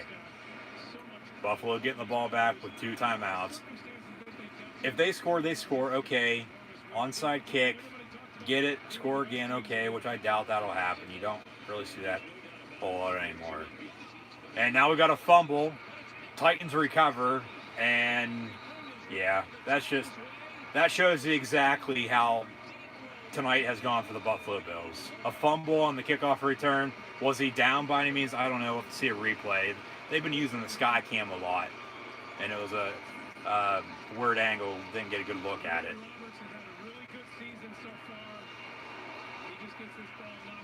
And yeah, that's a fumble. He wasn't down. Tennessee recovers. Titans get the ball back here.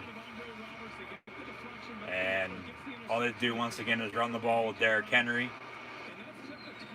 And I mean, they could take a few kneel downs, but there's 3 minutes and 49 seconds to play. There's too much time because you still have a 2-minute warning. Buffalo will probably still get the ball back because Tennessee's going to score here, whether it be a field goal or a touchdown, because they have a 1st and 10 from around the 20-yard line.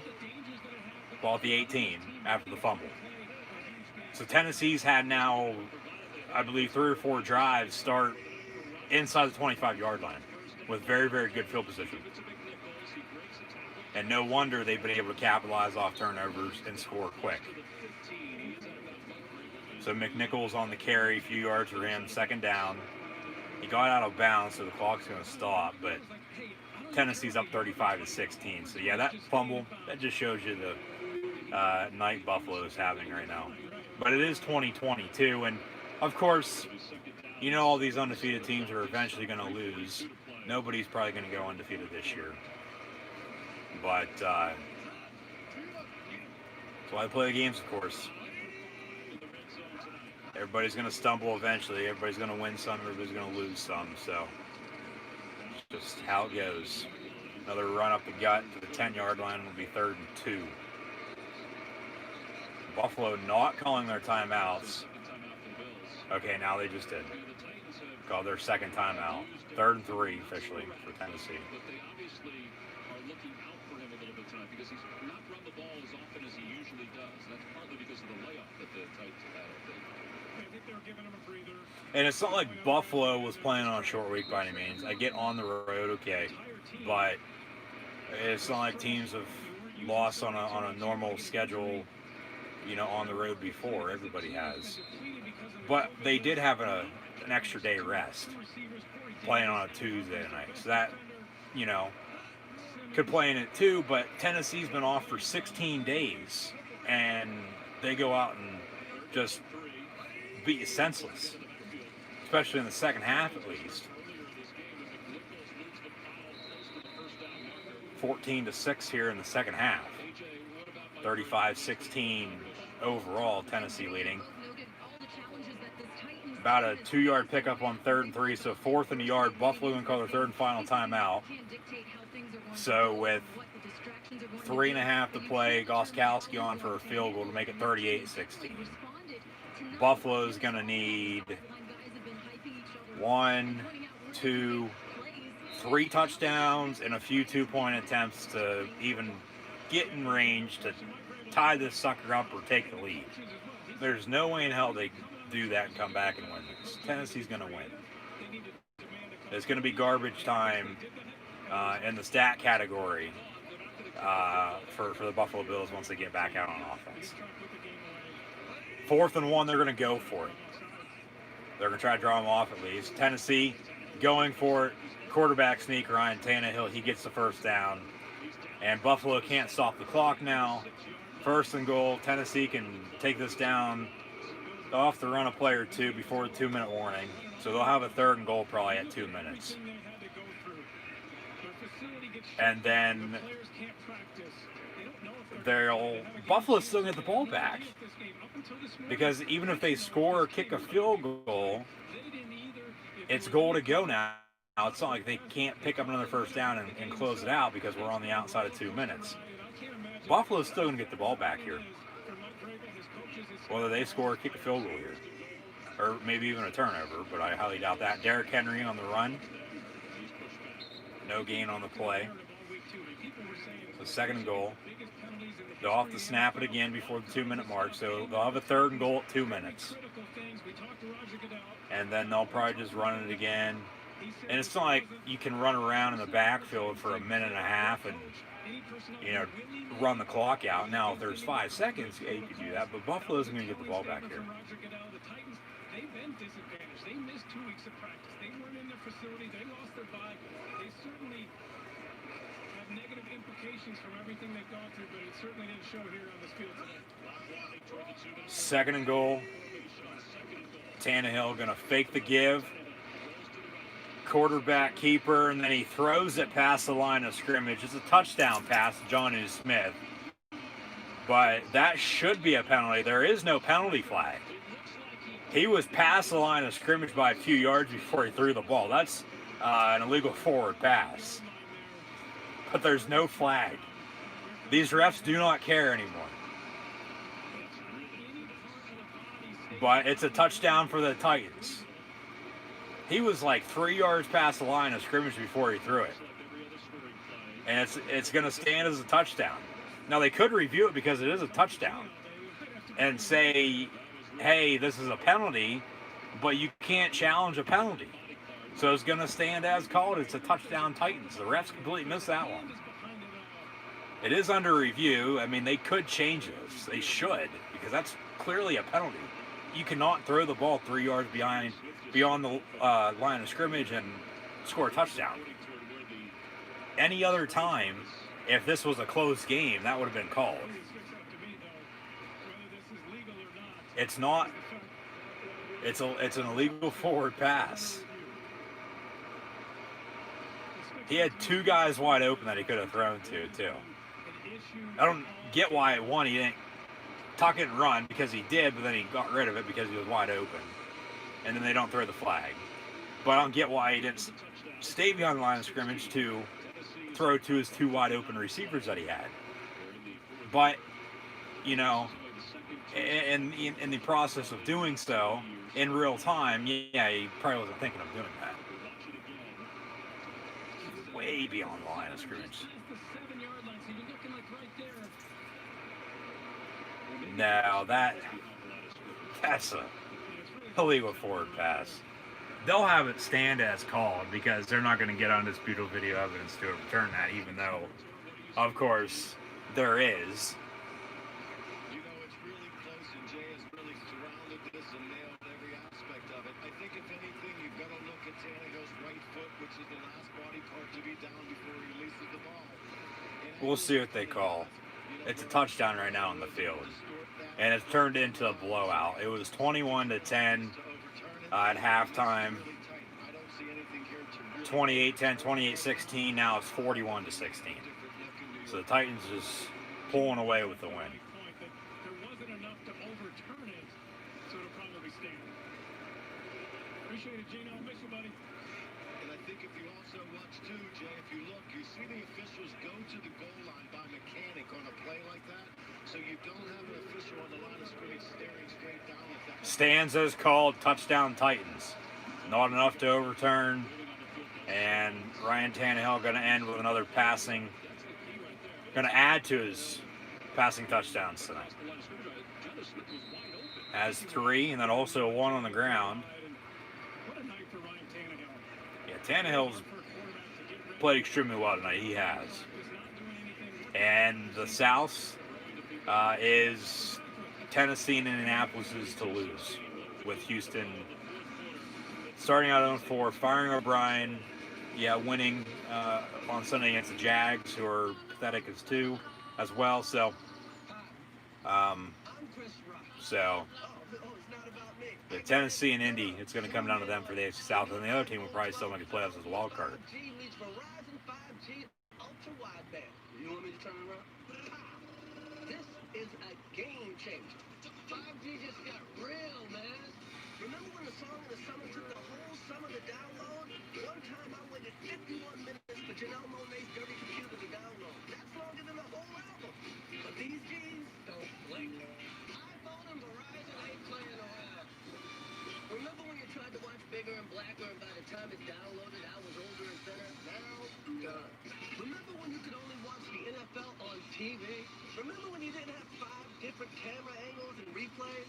Football just got 5G real. Remember when the only way multiplayer gaming worked was with Wi-Fi? Boom! Legendary fast with Verizon 5G. Remember when you found out esports was a real thing and kids half your age were making twice your salary? Yeah. Remember when I told you to clean your room? Nope. You don't remember when your allowances due?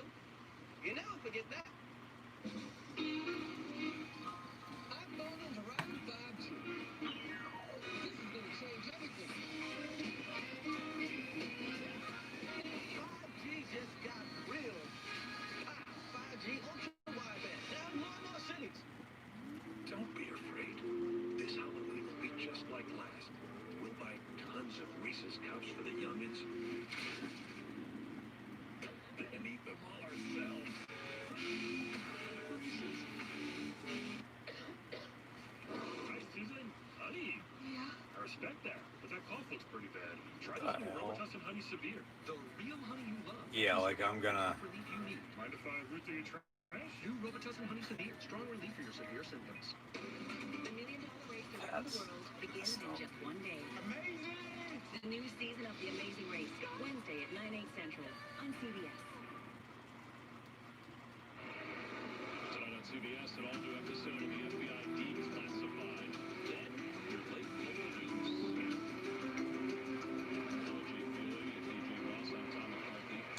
Le'Veon Bell tweeting he's ready to go after release. I've got a lot to prove. I'm ready to go.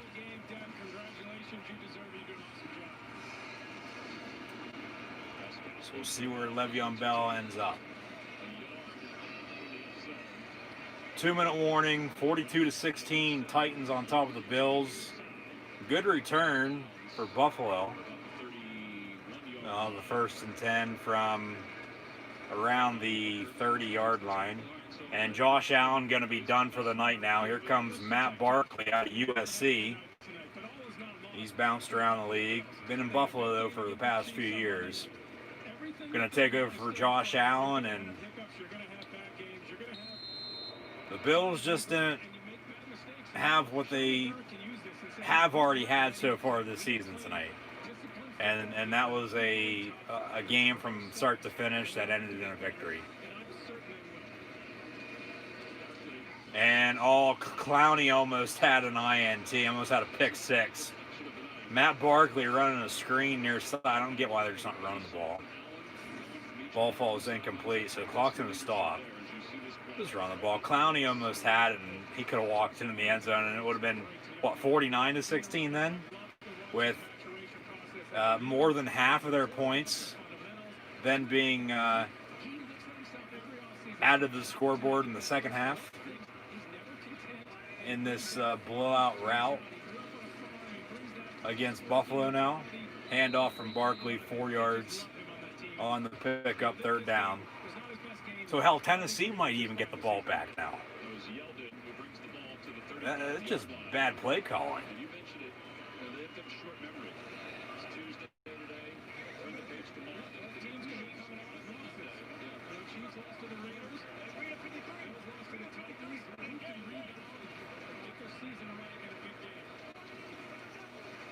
Matt Barkley on 3rd and 6 over the middle. It's caught. 1st down.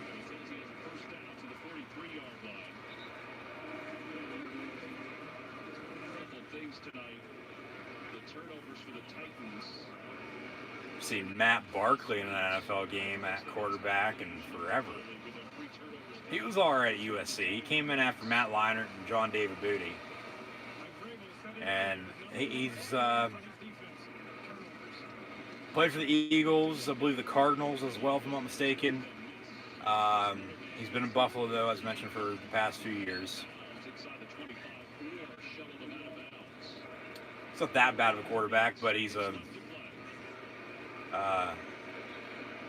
journeyman backup now in Buffalo.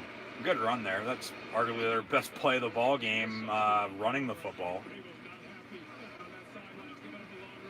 And now 1st and 10 with 30 seconds to play. 42-16, Tennessee. Barkley incomplete.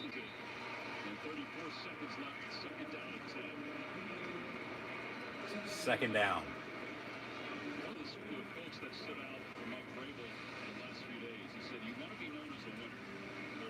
Very quick game. Second half was fast, but we're a little under 3 hours for an NFL game, which any more is fast, very quick.